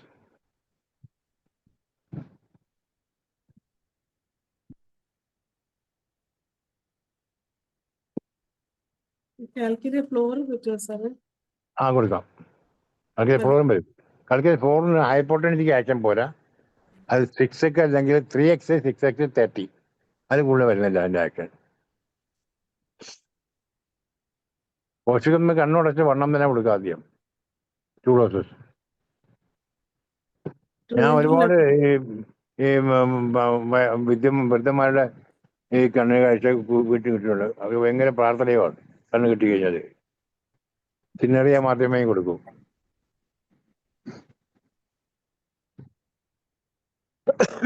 രാമചന്ദ്രൻ ഡോക്ടർ ഒരു ചോദ്യം ചോദിച്ചിട്ടുണ്ട്. മാഡം ഒന്ന് ഹാൻഡ് റൈസ് ചെയ്യാം, അൺമ്യൂട്ട് ചെയ്യാം. ആരാ? ശാന്താചന്ദ്രൻ മാഡം. ആ ഒന്ന് ഹാൻഡ് റൈസ് ചെയ്യാമെങ്കിൽ അൺമ്യൂട്ട് ചെയ്യാം. ചോദിച്ചിരിക്കുന്ന ചോദ്യം ഡെർമോയിഡ് സിസ്റ്റ് ആണ്. Dermoid cyst. ഡെർമോയിഡ് അല്ലേ? അതെ.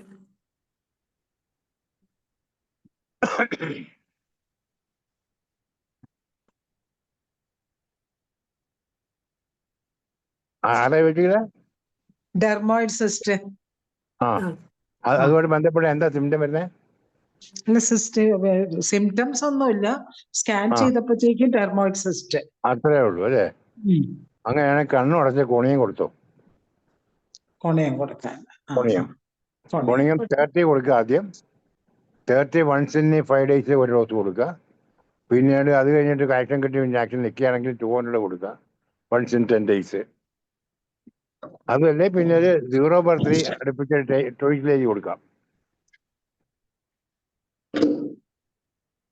ആദ്യം once in 5 days കൊടുക്കുക, പിന്നെ once in 10 days 200 കൊടുക്കുക. 200 കൊടുക്കുക. അത് 30യുടെ ആക്ഷൻ കംപ്ലീറ്റ് എക്സോസ്റ്റ് ചെയ്താൽ പിന്നെ സ്റ്റാർട്ട് ചെയ്യാം കേട്ടോ. ഡോക്ടർ ഇപ്പൊ മലാൻഡ്രിനം തെറപ്പി പറഞ്ഞില്ലേ, അത് നമ്മളിങ്ങനെ സിസ്റ്റ് ഇതെല്ലാം തിക്നെസ് കുറയ്ക്കുന്നുള്ളൂ. അപ്പൊ നമുക്ക് എൻഡോമെട്രിയൽ തിക്നെസ് കുറയ്ക്കാനായിട്ട് എൻഡോമെട്രിയൽ കൊടുക്കാൻ പറ്റുമോ? ഓ പറ്റും.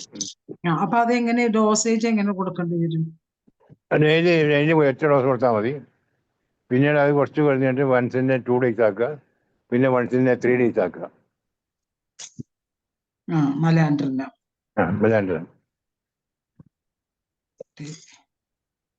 ഈ മെലാൻഡ്രിനും വല്ലാത്തൊരു മരുന്നാണ് കേട്ടോ. അപ്പൊ ഈ അടുത്ത കാലത്ത് ഒരു stomach cancer middle of the oesophagus മുതൽ അങ്ങോട്ട് തിക്നെസ് വന്നിട്ട് എപ്പിഡെർമോയിഡ് കളക്ഷൻ വന്ന് എന്താണ് സ്റ്റൊമക് കംപ്ലീറ്റ് കവർ ചെയ്തു. ഒരാഹാരം കഴിക്കാൻ പറ്റില്ല, വെള്ളം കുടിക്കാൻ പറ്റില്ല, ഒന്നും കഴിക്കാൻ പറ്റില്ല. പെൺകുട്ടി ചെറുപ്പക്കാരി പെണ്ണ ഒന്നും കഴിക്കാൻ പറ്റില്ല. മെഡോർണം കൊടുത്തു കഴിഞ്ഞപ്പോഴത്തേക്കും വെള്ളമൊക്കെ ഇറങ്ങി ആഹാരം കഴിച്ചു തുടങ്ങി, കുഴപ്പമൊന്നുമില്ല. അത് ഓക്കെ എൻ്റെ ആക്ച്വലി ചുമക്കില് മിഡിൽ ഓഫ് ദ ഈസ്റ്റൊക്കെ തുടങ്ങിയിട്ട്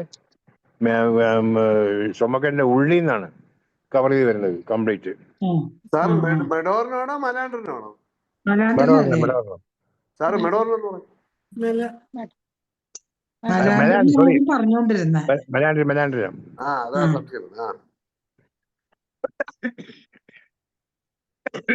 ഏത് പൊട്ടൻസി കൊടുത്തു സാർ? 30.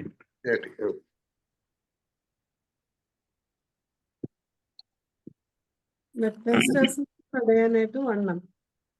അതെ. ഇത് കുറയ്ക്കാൻ 30. തിക്നെസ് കുറയ്ക്കാൻ 30. സാർ അസൈറ്റീസ് ഫ്ലൂയിഡ് വന്നാലോ സാർ?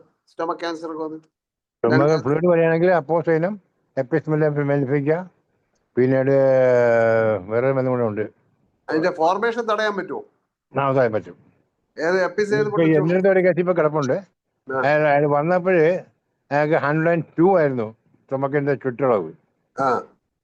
ഇപ്പൊ എൻ്റെ വയറ്റിളക്കം കൂടെ ഉണ്ട്. വയറ്റിളക്കം വന്നിട്ട് ബ്ലാക്ക് സ്റ്റൂള് പോയി. അങ്ങനെ കാഡ്മിൻ സെൽഫ് ഞാൻ കൊടുത്തു. അതിന് ശേഷം ഞാൻ അപ്പോസൈനെ കൊടുത്തു കഴിഞ്ഞപ്പോഴത്തേക്കും അയാൾ ഇപ്പം വയറിനും വയറിന്റെ വലിപ്പം കുറഞ്ഞുകൊണ്ടിരിക്കും. പ്രീന് ഫ്ലെക്സിബിളായി, പ്രീനും കുറഞ്ഞുകൊണ്ടിരിക്കുകയാണ്. ഇപ്പൊ അയാളുടെ ചുമക്കിന്റെ വലിപ്പം ചുറ്റളവ് 92 30. എന്റെ തന്നെ ഒരു കേസ് പറയട്ടെ സാർ ഡോക്ടറെ? എന്റെ ഹോസ്പിറ്റലിൽ കിടപ്പുണ്ട് ഇപ്പൊ പേഷ്യന്റ്. എത്ര പ്രായമുള്ള പേഷ്യന്റാ സാറേ? അതൊരു 52 വയസ്സുള്ള 52. സാർ എന്റെ തന്നെ ഒരു കേസാ. എനിക്ക് തന്നെ രാത്രി കിടന്നു കഴിയുമ്പോ നമ്മളിങ്ങനെ വയറിൽ പെട്ടെന്ന് കിടന്നു കഴിയുമ്പോ കുനിഞ്ഞു കഴിയുമ്പോഴൊക്കെ വയറിൽ ക്രാംസ് വരും.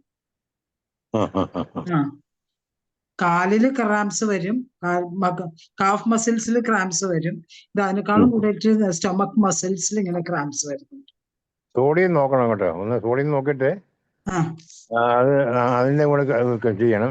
ക്രാംസ് മൂള് വരുന്നത് കുപ്പറമറ്റാണ്. കുപ്പറമറ്റ് 1 ഉം 2 ദിവസം കഴിച്ചാലേ ഈ ക്രാംസ് പോയി. ഏതാണ്ട് ക്രാംസ് ഒക്കെ കാഫ് മസിൽസ് ക്രാംസ്, തൈല ക്രാംസ്, സ്റ്റൊമക്കിലെ ക്രാംസ് എല്ലാം കുറവും. സോഡിയം നോക്കിയിട്ട് സോഡിയം വളരെ കുറവാണെന്നുണ്ടെങ്കിൽ നാട്രംമ്യൂർ ഹൈപ്പോട്ടൻസി കൊടുക്കുക. ഒരു 3-4 ദിവസം കഴിഞ്ഞിട്ട് നാട്രംമ്യൂർ 3x കണ്ടിന്യൂ ചെയ്യാം. എനിക്ക് തന്നെയാ ഡോക്ടറെ, എനിക്ക് തന്നെയാ. കണ്ടിന്യൂ ചെയ്യാൻ പറഞ്ഞാൽ കൊടുക്കാൻ പറഞ്ഞല്ലോ. ഞാൻ കൊടുക്കാനല്ലേ പറഞ്ഞത്, കണ്ടിന്യൂ ചെയ്യാനാ പറഞ്ഞത്. എനിക്ക് തന്നെയാ കിടന്നിട്ടേ നമ്മള് പറഞ്ഞ മനസ്സിലായില്ല ഡോക്ടറെ. അതാ ഞാൻ പറഞ്ഞത്, കണ്ടിന്യൂ ചെയ്യാൻ.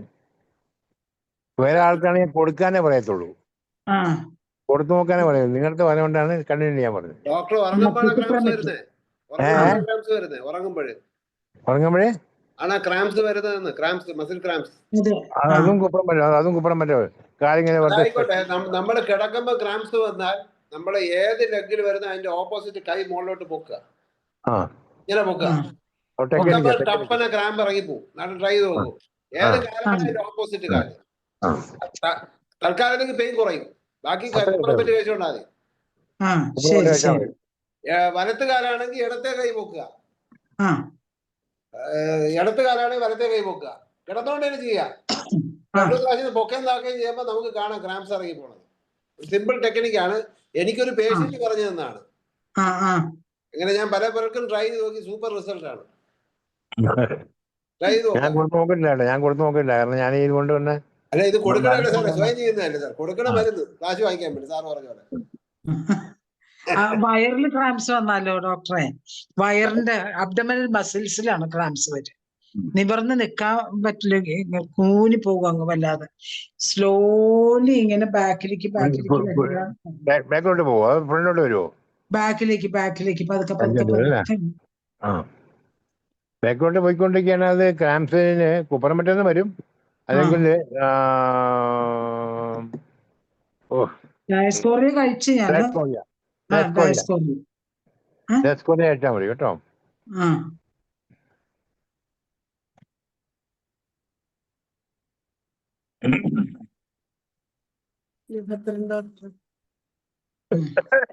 എനിക്ക് സംശയം ചോദിക്കാനുള്ളത് പ്രോസ്റ്റേറ്റേഷൻ benign prostatic hypertrophy BPH chronic prostatitis അത് കംപ്ലീറ്റ് മാറുമോ? അങ്ങനെയാണെങ്കിൽ ഏതൊക്കെ മെഡിസിൻ നല്ലോണം ആക്ട് ചെയ്യുന്നുള്ളതോടെ അറിയാൻ താല്പര്യമുണ്ട്.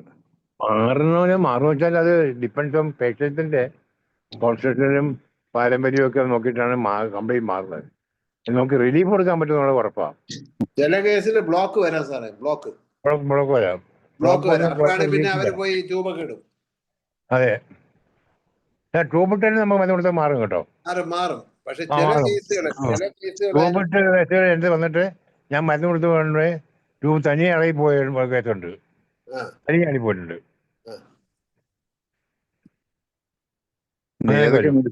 മെഡിസിൻസ് ഏതൊക്കെയാണ് നല്ലോണം ആക്ട് ചെയ്യുന്നത്? കൊണിയം മാക്കുലേറ്റം, സാബൽ സെർലേറ്റ, പിന്നീട് പിൻവശമുള്ള ഷുഗറില്ല,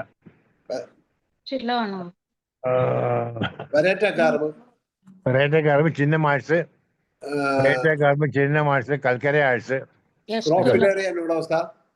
ഓക്സിലറി വരും. ഓക്സിലറി അല്ലേ?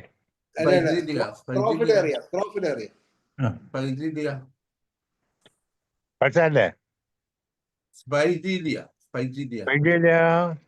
ഞാൻ നോക്കിയിട്ട് കൊടുത്തില്ല. ഒരാളെന്ത് പറഞ്ഞിട്ടുണ്ട് കൊടുത്തിട്ട് മരിച്ചുപോയി. ഡോക്ടർ സോമൻ ഉണ്ടായിരുന്നു.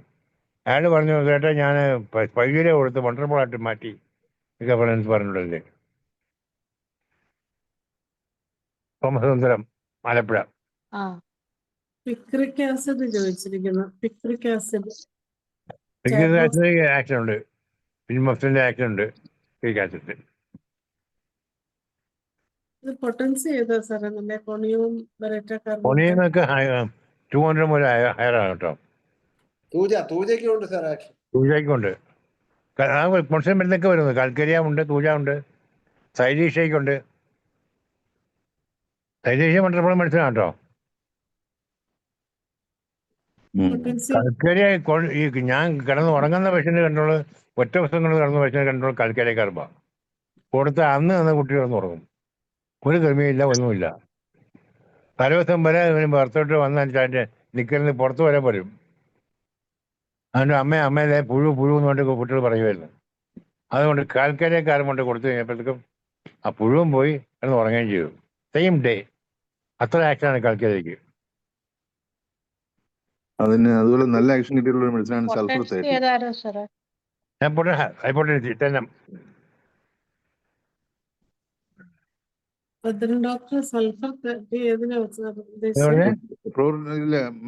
മലദൂരം ജോൾസിലിന് പിൻമേംസിന്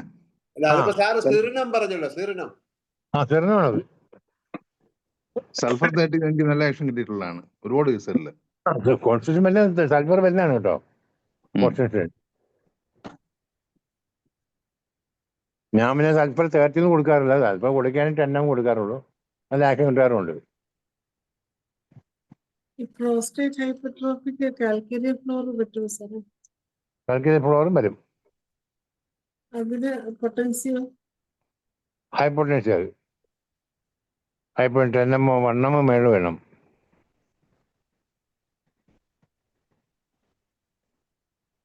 ഈ കൊണിയ മേക്കിന്റെ പ്രോസ്റ്റേറ്റ് എൻലാർജ്മെന്റിന് എപ്പോഴും കാലിന്റെ ഈ നമ്മുടെ ലോവർ ലെഗില്ലേ, ലോവർ ഷിൻ്റെ ഏരിയയിൽ ഭയങ്കര പെയിൻ ആയിരിക്കും അവർക്ക്. ഷിൻ ഏരിയയിൽ കാലില്.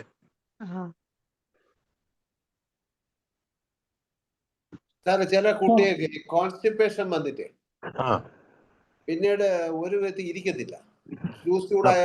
പേടിച്ചിട്ട് ഒപ്പിയും കൊടുത്താൽ മതി. ഏത് പൊട്ടൻസി സാറേ? പലപ്പോഴും വരാറുണ്ട്. കാരണം അവർ പേടിച്ചു പോകില്ല, പിന്നെ ഇരിക്കില്ല. പിന്നെ ഒരു വിധത്തിൽ ഇരിക്കത്തില്ല. 10 ദിവസം മോഷണം കൊണ്ട് നടക്കും. എന്നിട്ട് വീട് മൊത്തം പ്രശ്നമാകും.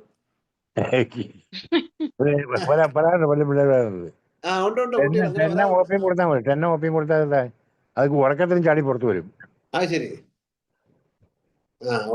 കുട്ടി ഉറക്കമായിരിക്കും, പേടിക്കേണ്ട കാര്യമില്ല. ഉറക്കമായിരിക്കും, നല്ല പുറത്തു വരും. ആ ശരി ശരി.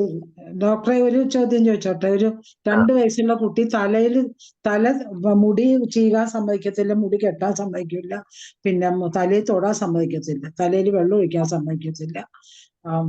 പിന്നെ എപ്പോഴും എല്ലാത്തിനും തുപ്പല് തൊട്ടിങ്ങനെ തുപ്പലും ഉണ്ട്, എപ്പോഴും കളിക്കുക, വായിൽ തുപ്പല് തൊടുക, മറ്റുള്ളവരുടെ മേത്ത് തേക്കുക, അതാണ്. തലയിൽ തൊടിയിക്കത്തില്ല. അതെന്തെങ്കിലും കംപ്ലൈന്റ് ആണോ? തുപ്പൽ കൊണ്ട് കളിക്കുന്ന തുപ്പിൽ നടക്കുന്ന പിള്ളേർക്കെല്ലാം മക്സോളാണ് കൂടുതൽ വരുന്നത്. മെർക്സോളാണോ? മക്സോളാണ് കൂടുതൽ വരുന്നത്. ആ തലയിൽ കുളിക്കില്ല എന്നുള്ള മാത്രം ഉണ്ടെന്നുണ്ടെങ്കിൽ സൾഫർ 10 കൊടുത്താൽ മതി. സൾഫർ 10 കൊടുത്താൽ മതി. 3-4 സമയം കുളിച്ചോളും, തനിയെ പോയി കുളിച്ചോളും. അല്ല, തലയിൽ തൊടാൻ സമ്മതിക്കുന്നില്ല, അതാ. അതായത് തലയിൽ വെള്ളം ഇടുമ്പോഴും പിഴയാത്തത്. തലയിൽ വെള്ളം ഇടുമ്പോഴുള്ള ഭയമാണ് അതിന് കാരണം. അതാണെങ്കിൽ സൾഫറാണ്. തുപ്പല് കൊണ്ട് കളിക്കുന്നതിന് മെർക്സോൾ. തുപ്പല് കൊണ്ട് മാത്രമല്ല, പിള്ളേർ ചന്തിക്കകത്ത് കൈയിട്ടിട്ട് മണക്കിപ്പിക്കും, അതും മെക്സോളാ. ഏത് പൊട്ടൻസി? ഹൈപ്പോട്ടൻസി, വണ്ണം. മൂക്കിൽ കൈയിട്ട് നാവിലിടുക, മണത്ത് നോക്കുക, അങ്ങനെയുള്ള ദുശീലമുള്ള പിള്ളേർക്കെല്ലാം മെക്സോളാണ് നല്ല മരുന്ന്. തലയിൽ തൊടാത്തതിന് സൾഫർ 10 അല്ലേ?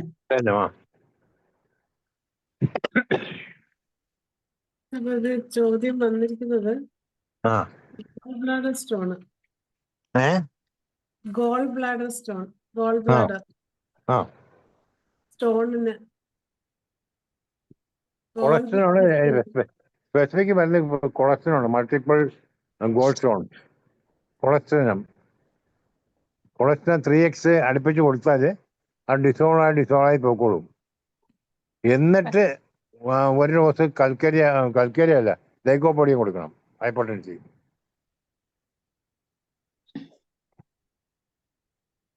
കൊളസ്ട്രോളും ലൈക്കോപ്പൊടിയും കൂടെ ഉണ്ടെങ്കിൽ ആ 2 കേസും മാറും. ആ കൊളസ്ട്രോളും മാറും. 1 വേണോ 10 വേണോ? ലൈക്കോപ്പൊടി 10 ആദ്യം കൊളസ്ട്രോൾ ആദ്യം കൊടുക്കണം കേട്ടോ. പിന്നെ പെൽറ്റോറി എന്ന മരുന്നുണ്ട്. പെൽറ്റോറിക്കുള്ള കുഴപ്പം വെച്ചാൽ ആഹാരം ക്വാളിറ്റി വ്യത്യാസത്തും ഉണ്ടാവും. ആഹാരം കഴിച്ചാൽ അപ്പഴും കിടന്നുറങ്ങും. ആഹാരം കഴിച്ചുകൊണ്ടിരിക്കുമ്പോഴേ ഉറങ്ങും. അത് പെൽറ്റോറി എവിടെ നിന്ന് ഉണ്ടാക്കുന്ന ഓക്സുകൾ.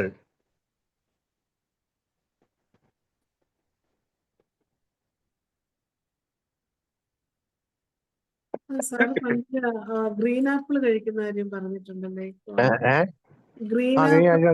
വ്യത്യാസം ഉണ്ടാവും. ഗ്രീൻ ആപ്പിള് ഡെയിലി ചവച്ച് തന്നെയോ അല്ലെങ്കിൽ ജ്യൂസ് അടിച്ച് കൊടുത്തു കഴിഞ്ഞാൽ ഡിസോൾവ് ആവുന്നുണ്ട്. ഈ ഗ്രീൻ ആപ്പിളിന്റെ കൂടെ നല്ല വിനാഗിരി കൂടി ചേർക്കണം. പ്യൂർ വിനാഗിരി 1 സ്പൂൺ അത് ചേർത്ത് ഗ്രീൻ ആപ്പിൾ അടിച്ചു കൊടുത്താൽ പെട്ടെന്ന് ഡിസോൾവ് ആയി പോകും. ആപ്പിൾ സിഡാർ വിനീഗർ അല്ലേ വേണ്ടേ?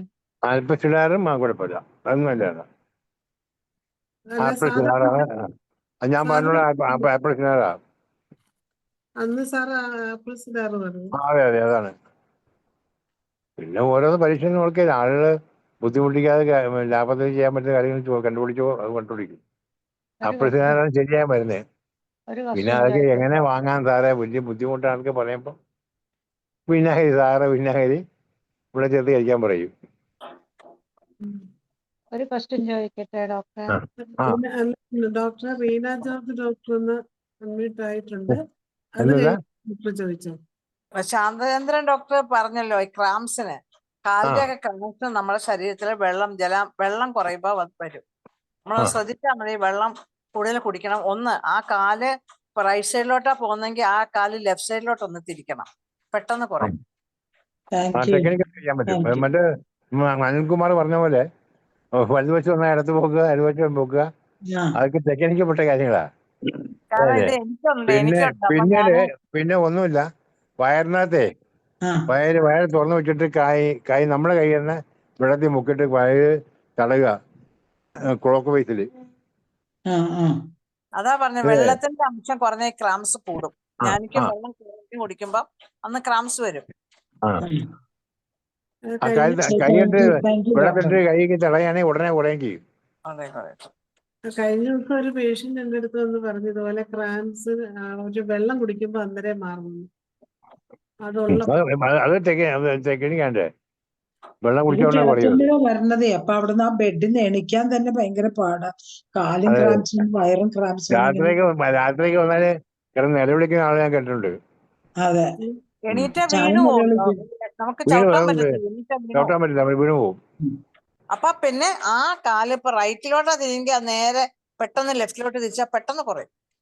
ശരി, താങ്ക് ആ യു ഫുഡ് ഡോക്ടറെ ഇനി നമുക്ക് പൊടിക്കൈയൊക്കെ മനസ്സിലാക്കി വെക്കുക കേട്ടോ. പൊടിക്കൈ എല്ലാം മനസ്സിലാക്കി, അത് വളരെ പൊടിക്കൈയിലും വളരെ എഫക്റ്റീവ് ആണ്. ആ ഡോക്ടർ ഓരോരുത്തരും മുന്നിട്ടുള്ള കാര്യങ്ങളാണ്. ചോദിക്കട്ടെ ഡോക്ടർ? ചോദിച്ചോ. അപ്പോൾ ഈ ഒബിസിറ്റി ഉള്ള കുട്ടികൾക്ക് ഹൈപ്പർ പിഗ്മെന്റേഷൻ, ശരീരം മുഴുവൻ ഇങ്ങനെ കുത്തു കറുത്ത പാട് വീഴുന്നു, അതിനെന്താ ചെയ്യട്ടെ? തുജ ഹൈപ്പർടെൻസി, കാഴ്സനോസിൻ ഹൈപ്പർടെൻസി. അവര് മിക്കവാറും ഒരു കാഴ്സനോസിന്റെ ഫാമിലി ആയിരിക്കണം, അല്ലെങ്കിൽ അവർക്ക് കാഴ്സനോസിൻ ഇൻഹെറിറ്റന്റ് ആണ്. തുജയും വരുവാനത് കാഴ്സനോസിനും വരും. അത് ഏത് പൊട്ടൻഷ്യൽ? തുജ വരെയാണെങ്കിൽ കേട്ടണം, തുജ വരെയാണെങ്കിൽ നല്ല ബ്ലാക്ക് കളർ ആയിരിക്കും. അല്ല, തുജ വരെയാണെങ്കിൽ ഒരു ബ്ലൂഷ് കളർ ആയിരിക്കും. കാഴ്സനോസിൻ നല്ല ബ്ലാക്ക് കളർ ആയിരിക്കും. ജെറ്റ് ബ്ലാക്ക് കുത്ത് വരികയാണെങ്കിൽ കാഴ്സനോസിനാണ്. ജെറ്റ് ഒരു ബ്ലൂഷ് കളർ വരികയാണെങ്കിൽ തുജയാണ്. ഈ പിഗ്മെന്റേഷൻ കഴുത്തിലാണോ? അല്ല, എവിടെ ശരീരം വന്നാലും ഉണ്ടാവും. ചിലർക്ക് ബാക്കിൽ മാത്രം കറുപ്പ് വരുന്നത് കണ്ടിട്ടില്ലേ? എല്ലാവരും പറയാ, ചില പറയാം എന്താണ് മുടിച്ചൂടുന്നൊക്കെ പറയും. കാഴ്സനോസിൻ കൊടുത്താൽ മതി. കാഴ്സനോസിൻ കൊടുത്തതിനെ പിറ്റേഴ്ച കുറഞ്ഞോണ്ടിരിക്കും. അത് വണ്ണം പൊട്ടൻസി എണ്ണം കൊടുക്കാം. അടുത്തത് സൂര്യ ഡോക്ടർ. നന്ദി doctor. Good evening doctor. Good evening doctor. ഒരു 75 years ആയിട്ടുള്ള ഒരാൾക്ക് സയാറ്റിക് പെയിൻ ലെഫ്റ്റ് സൈഡ്. പക്ഷെ അയാൾക്ക് നടക്കുമ്പോൾ കുഴപ്പമില്ല, നിന്നാലും കുഴപ്പമില്ല, കിടക്കാൻ മാത്രം പറ്റത്തില്ല. രാത്രി കിടന്നാലും പകല് കിടന്നാലും പെയിൻ കൂടി അയാൾ എണീക്കേണ്ടി വരും. പക്ഷെ അല്ലാത്ത ടൈമുകളിൽ കുഴപ്പമില്ല. പെയിൻ ടെസ്റ്റിക്കിൾസിലോട്ടും പോകുന്നുണ്ട്. ടെസ്റ്റിക്കിൾസിൽ മാത്രം പോകുന്ന പെയിന് സയാറ്റിക്ക പെയിനാണെങ്കിൽ നെക്സോമിക്കാണ് ഇതിന്റെ മരുന്ന്. നെക്സോമിക്കാണ് പോകുന്നത് കേട്ടോ. ടെസ്റ്റിക്കിൾസിലോട്ടും പക്ഷെ കിടക്കുമ്പോഴാണ് കൂടുതൽ ഡോക്ടർ. കിടക്കുകയാണെങ്കിൽ കോളസിന്റെ കൊടുത്താൽ മതി. ഏതാ? കോളോസിന്റെ ഹൈപ്പർടെൻസി. കൊളോസിന്റെ ഹൈപ്പർടെൻസി. Okay doctor. ഇനി ഒന്നും കൂടെ, heaviness of head stroke after. Heaviness of head after stroke അല്ലേ? അതെ. കണ്ണടച്ചിരുന്നാൽ സുഖം. Full time കണ്ണടച്ചിരിക്കും. എൽസീമിയം കൊടുത്തു ഡോക്ടറെ, കുറയുന്നില്ല. ഏത് പൊട്ടൻസിയാ കൊടുത്തേ? ഞാൻ 1 കൊടുത്തു, 10 കൊടുത്തു. എന്നാ ഒരു ദിവസം ആർണിക്ക കൊടുത്തിട്ട് കൊടുത്തു നോക്ക്. ആർണിക്ക ഏത് പൊട്ടൻസി? ഹൈപ്പർടെൻസി 1 കൊടുത്തിട്ട് പിന്നെ കൊടുക്കുക. ആർണിക്ക കൊടുത്തതാണ്. എന്നാ ആർണിക്ക ശേഷം കൊടുത്തിട്ടുണ്ടോ? അങ്ങനെ ആർണിക്ക ശേഷമല്ല, ആർണിക്കയും കൊടുത്തിട്ടുണ്ട്, ജെൽസീമിയവും അത് കൊടുത്തിട്ടുണ്ട്. പറ്റില്ല. ആർണിക്ക ആദ്യം കൊടുക്കുക, ഒരു 10 ദിവസം അല്ല ഒരാഴ്ച കഴിഞ്ഞ് ജെൽസീമിയം കൊടുക്കുക. ആർണിക്ക കണ്ടിന്യൂ ചെയ്തിട്ടാണോ? അല്ലല്ല, 2 ദിവസം കൊടുക്കുക ഹൈപ്പർടെൻസി. ഓക്കെ. നെക്സ്റ്റ് വീക്ക് അത് കൊടുക്കുക, ജെൽസീമിയം കൊടുക്കുക. ഓക്കെ, കൊടുത്തു നോക്കട്ടെ. Okay, thank you doctor. അപ്പൊ വിവരം പറയണം കേട്ടോ. പറയാം. ഓക്കെ. ഇനിയിപ്പോ നമുക്ക് നല്ല ഡോക്ടറെ, കാലിലൊക്കെ വെരിക്കോസിസ് വരുന്ന ഹമാമിലിസ് ഹൈപ്പർടെൻസി വളരെ നല്ല മരുന്നാണ്. കൽക്കരിയ ഫ്ലോറിക്കം ഹൈപ്പർടെൻസി നല്ല മരുന്നാണ്. കൽക്കരിയ കാർവ് വണ്ണം നല്ല പൊട്ടൻസിയാണ്. പിന്നീട് ഹൊട്ടോണിയ എന്നൊരു മരുന്നുണ്ട്, റയർ മെഡിസിൻ ആണ്. ഹൊട്ടോണിയ HOTONIA ഹൊട്ടോണിയ റയർ മെഡിസിൻ ആട്ടോ. H ഹോഴ്സിന്റെ H. ഹൊട്ടോണിയ HOTONIA. പൊട്ടൻസി ഡോക്ടറെ? പൊട്ടൻസി 200 നല്ല ആക്ഷൻ ആണ്. 30 ആണെങ്കിൽ ആക്ഷൻ ഉണ്ടാവും. ഹൈപ്പർടെൻസി കിട്ടാൻ പ്രയാസമാണ്. ഹൊട്ടോണിയ ആർക്കുണ്ട് ഡോക്ടറെ? ഹൊട്ടോണിയ സെന്റ് ജോർജിൽ കിട്ടും. പിന്നെ ലഹരിയെ പറ്റി എനിക്ക് അറിയത്തില്ല. അവർ ഓക്കെ ഓക്കെ ഓക്കെ. പിന്നീട് ഡൽഹിയിലെ സെന്നൻ കമ്പനിയുണ്ട്. ഏതാ? സെന്നൻ കമ്പനി അവർ ഡീൽ ചെയ്യുന്നുണ്ട്. പിന്നീട് ബിയാൻജിയുടെ കൽക്കട്ട കമ്പനി ഡീൽ ചെയ്യുന്നുണ്ട്. ശോഭയുണ്ട്. ശോഭയ്ക്കാണല്ലോ. ഇല്ല അല്ലേ? ഇല്ല. ഡോക്ടർ മഞ്ജുള ഒരു 73 ഇയേഴ്സ് ഉള്ള ഒരാള് ലിവർ ക്യാൻസർ ആയിട്ട് വലിയൊരു ഹ്യൂജ് ട്യൂമർ ഉണ്ടായിരുന്നു. ട്യൂമർ റിമൂവ് ചെയ്തു. ഇപ്പൊ അത് കഴിഞ്ഞിട്ടുള്ള മെഡിക്കേഷൻ എല്ലാം കൊടുത്തു. ഇപ്പൊ 2 വർഷമായി. വീണ്ടും ട്യൂമർ ഗ്രോ ചെയ്യുന്നു. ഇപ്പൊ അവര് കൊടുത്തിരുന്ന മെഡിസിൻ കൊടുത്തപ്പോ ബോഡി അങ്ങ് വേറെ ഇനി സർജറി ചെയ്യാൻ പറ്റത്തില്ല.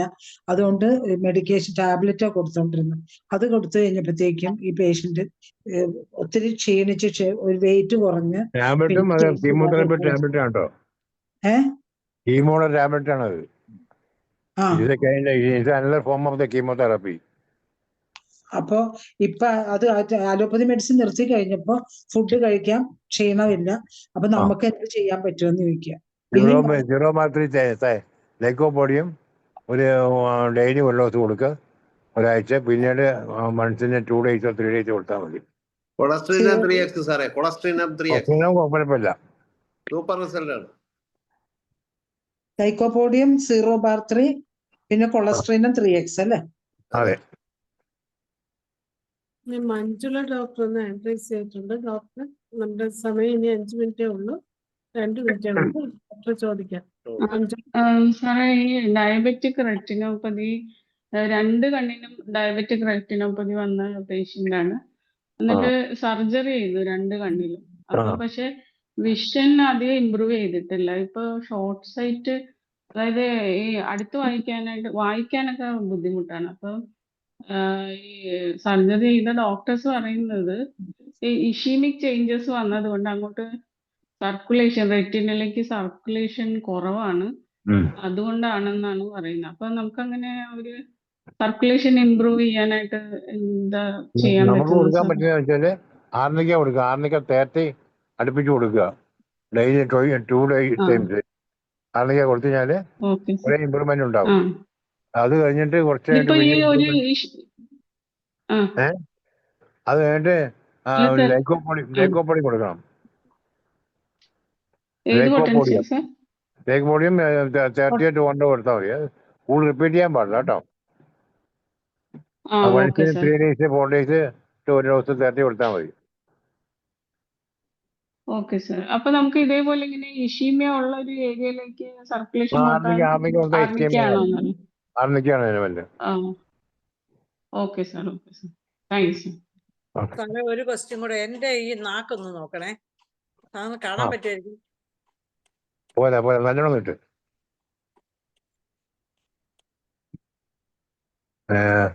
എന്താ പറഞ്ഞാൽ മതി, മനസ്സിലായിക്കോളാം. ഒരു നാക്കിലൊരു വാഴ്സല്ല, ഒരു ഗ്രോത്ത്, ചെറിയൊരു ഗ്രോത്ത് പോലെ 5-6 വർഷമായിട്ട് വന്നിട്ട് ഞാൻ മെഡോർണം കഴിച്ചായിരുന്നു. കാണാൻ പറ്റില്ല അല്ലേ? ഇല്ല. നാവിലും ചുണ്ടിന്റെ എന്ന് പറയുകയാണെങ്കിൽ അബ്രോട്ടാനം, സിറിനം, ഈ 2 മരുന്നാണ് വരുന്നത്. അബ്രോട്ടാനം, സിറിനം 2 വരും. അത് നോക്കിയിട്ട് കഴിക്കുക. അബ്രോട്ടാനത്തിനും ആക്ഷൻ ഉണ്ട്, സിറിനത്തിനുണ്ട്. പൊട്ടൻസി 1 കഴിച്ചിട്ട് കുറച്ച് വെയിറ്റ് ചെയ്യണം കേട്ടോ. എനിക്ക് സിമിലർ ആയിട്ടുള്ള ഒരു കേസ് കിട്ടിയിട്ടുണ്ട് പണ്ട്. ആ കുട്ടിക്ക് ഇപ്പോഴ് 35 വയസ്സ് പ്രായമുണ്ട്. 2-3 വയസ്സുള്ളപ്പോഴാണ് ഒരു പുളിങ്കുരുവിന് വലിപ്പം നാക്കിന് സൈഡിൽ ഒരു സ്വെല്ലിംഗ് ഉണ്ടായത്. പുളിങ്കുരുവിന്റെ അതേ സൈസ്. സൂചാത്ത എട്ടി ഒരു 2 മാസം കൊടുത്ത് അവന് കംപ്ലീറ്റ് വീണ് പോയി. അതിന് അംബ്രാഗേഷ്യ വരും കേട്ടോ. അംബ്രാഗേഷ്യ അത് ഹൈപ്പർടെൻസി ആണോ? അതും ഹൈപ്പർടെൻസി നല്ലത്. വണ്ണം കൊടുക്കുന്നല്ല. മൊളാസ്കം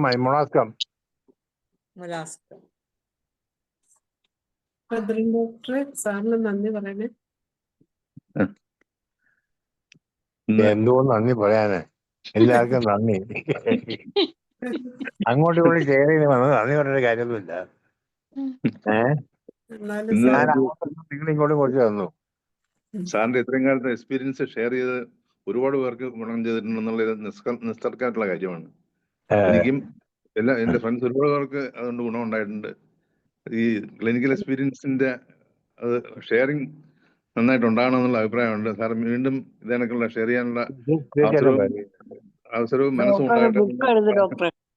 മനസ്സ് എപ്പോഴും ഉണ്ട്, നിങ്ങൾ ചാടിച്ചാൽ മതി. ഡോക്ടർ ബുക്ക് എഴുതി. ഇപ്പൊ എല്ലാരും ബുക്ക് എഴുതുമല്ലേ. എവിടെ സമയം കിട്ടുന്നത്? സാറിന്റെ ഇന്നത്തെ എന്റെ ബുക്ക് എഴുതാൻ വേണ്ടി എന്റെ മോൻ ശ്രമിച്ചു നോക്കി. അന്ന് ഇപ്പം പറഞ്ഞ അബ്ബാനെ കൊണ്ട് പറ്റൂല, അതൊന്നും മാറ്റി വെച്ചിരിക്കുക.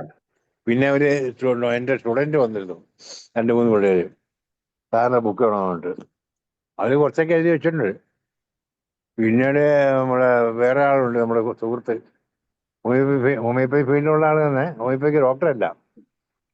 അയാൾക്ക് നിർബന്ധം ഞാൻ എഴുതിയെ കൊടുത്തേ പറ്റുള്ളൂ തൊട്ട്. അതിനെ കൂടെ എന്നെ വിളിക്കും, ചോദ്യങ്ങൾ ചോദിക്കും. പിന്നെ ആഴ്ച 2 ആഴ്ച കൂടുന്നു. ഇപ്പൊ അടുത്ത ശനിയാഴ്ച വരാന്ന് പറഞ്ഞിരിക്കുക. ഈ ശനിയാഴ്ച അല്ല, എൻ്റെ അടുത്ത ശനിയാഴ്ച. അപ്പം അവിടെ നിന്ന് പൈസ മുടക്കി വരും എൻ്റെ അടുത്ത്. ദൂരെയാ, കാസർഗോഡ് നിന്നാണ് വരേണ്ടത്. ബുക്ക് എഴുതി ഉണ്ടാവട്ടെ, ബുക്ക് എല്ലാവർക്കും പ്രയോജനപ്പെടട്ടെ ഇനിയുള്ള. ഞാൻ നോക്കാം. ഇന്ന് നമ്മുടെ ഡോക്ടറെ നന്ദി. ഡോക്ടർ ഇസ്മായിൽ സേട്ടിന് IFHന്റെ പേരിലും എന്റെ പേരിലും നമ്മളെല്ലാ ഇന്ന് പങ്കെടുത്ത എല്ലാ ഡോക്ടർമാരെയും സുഹൃത്തുക്കളുടെയും എല്ലാവരുടെയും പേരിൽ നന്ദി രേഖപ്പെടുത്തുന്നു. സാറിന്റെ ക്ലാസ് വളരെ പ്രയോജനപ്പെട്ടു. ഇനിയും ക്ലാസ് ഉണ്ടാകണമെന്നുള്ള ആത്മാർത്ഥമുള്ള ആഗ്രഹമുണ്ട്. യൂട്ടിലൈസ് ചെയ്താൽ മതി. നന്ദിയും തുടങ്ങുന്നതല്ല, തീർച്ചയായിട്ടും ഉണ്ടാകും എന്നുള്ള വിശ്വാസമുണ്ട്. വളരെ ജനറസ് ആയിരുന്നിട്ടുണ്ട്. മെല്ലും അങ്ങനെ തന്നെ ആയിരിക്കും എന്നുള്ള അറിയാം. നന്ദി ഭദ്രൻ ഡോക്ടറെ. എന്തായാലും നമ്മുടെ 1594 സൂം വെബിനാർ വളരെ ഭംഗിയാക്കി തീർത്ത് നമ്മുടെ പ്രസിഡന്റും നമ്മുടെ പ്രിയങ്കരനുമായ ഡോക്ടർ ഇസ്മായിൽ സാറിന് ഒരിക്കൽ കൂടി നന്ദി അറിയിക്കുകയും വീണ്ടും സാറ് ഞങ്ങളോടൊപ്പം വരണമെന്ന് അഭ്യർത്ഥിക്കുകയും ചെയ്യാണ്. ഇനിയും ഒരുപാട് ചോദിക്കാനുമുണ്ട്. പക്ഷേ സമയത്തിന്റെ കുറവ് കൊണ്ട് മാത്രം നമുക്കിപ്പോ ഈ ഒരു സിന്നാണോ ഡോക്ടറെ? സിൻ ആൻഡ് കമ്പനി എന്നല്ലേ പറഞ്ഞേ?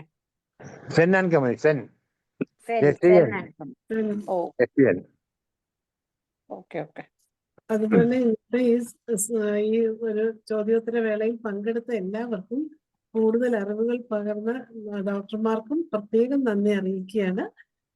അതുപോലെ സൂം വെബിനാറിൽ പങ്കെടുത്ത എല്ലാവർക്കും നന്ദി അറിയിക്കുന്നു. നമ്മുടെ 1594 പ്രതിദിന സൂം വെബിനാർ ഇവിടെ അവസാനിക്കുകയാണ്. എല്ലാവർക്കും ശുഭരാത്രി. എനിക്ക് നന്ദി പറയാനുള്ള 2 പേർത്താണ്.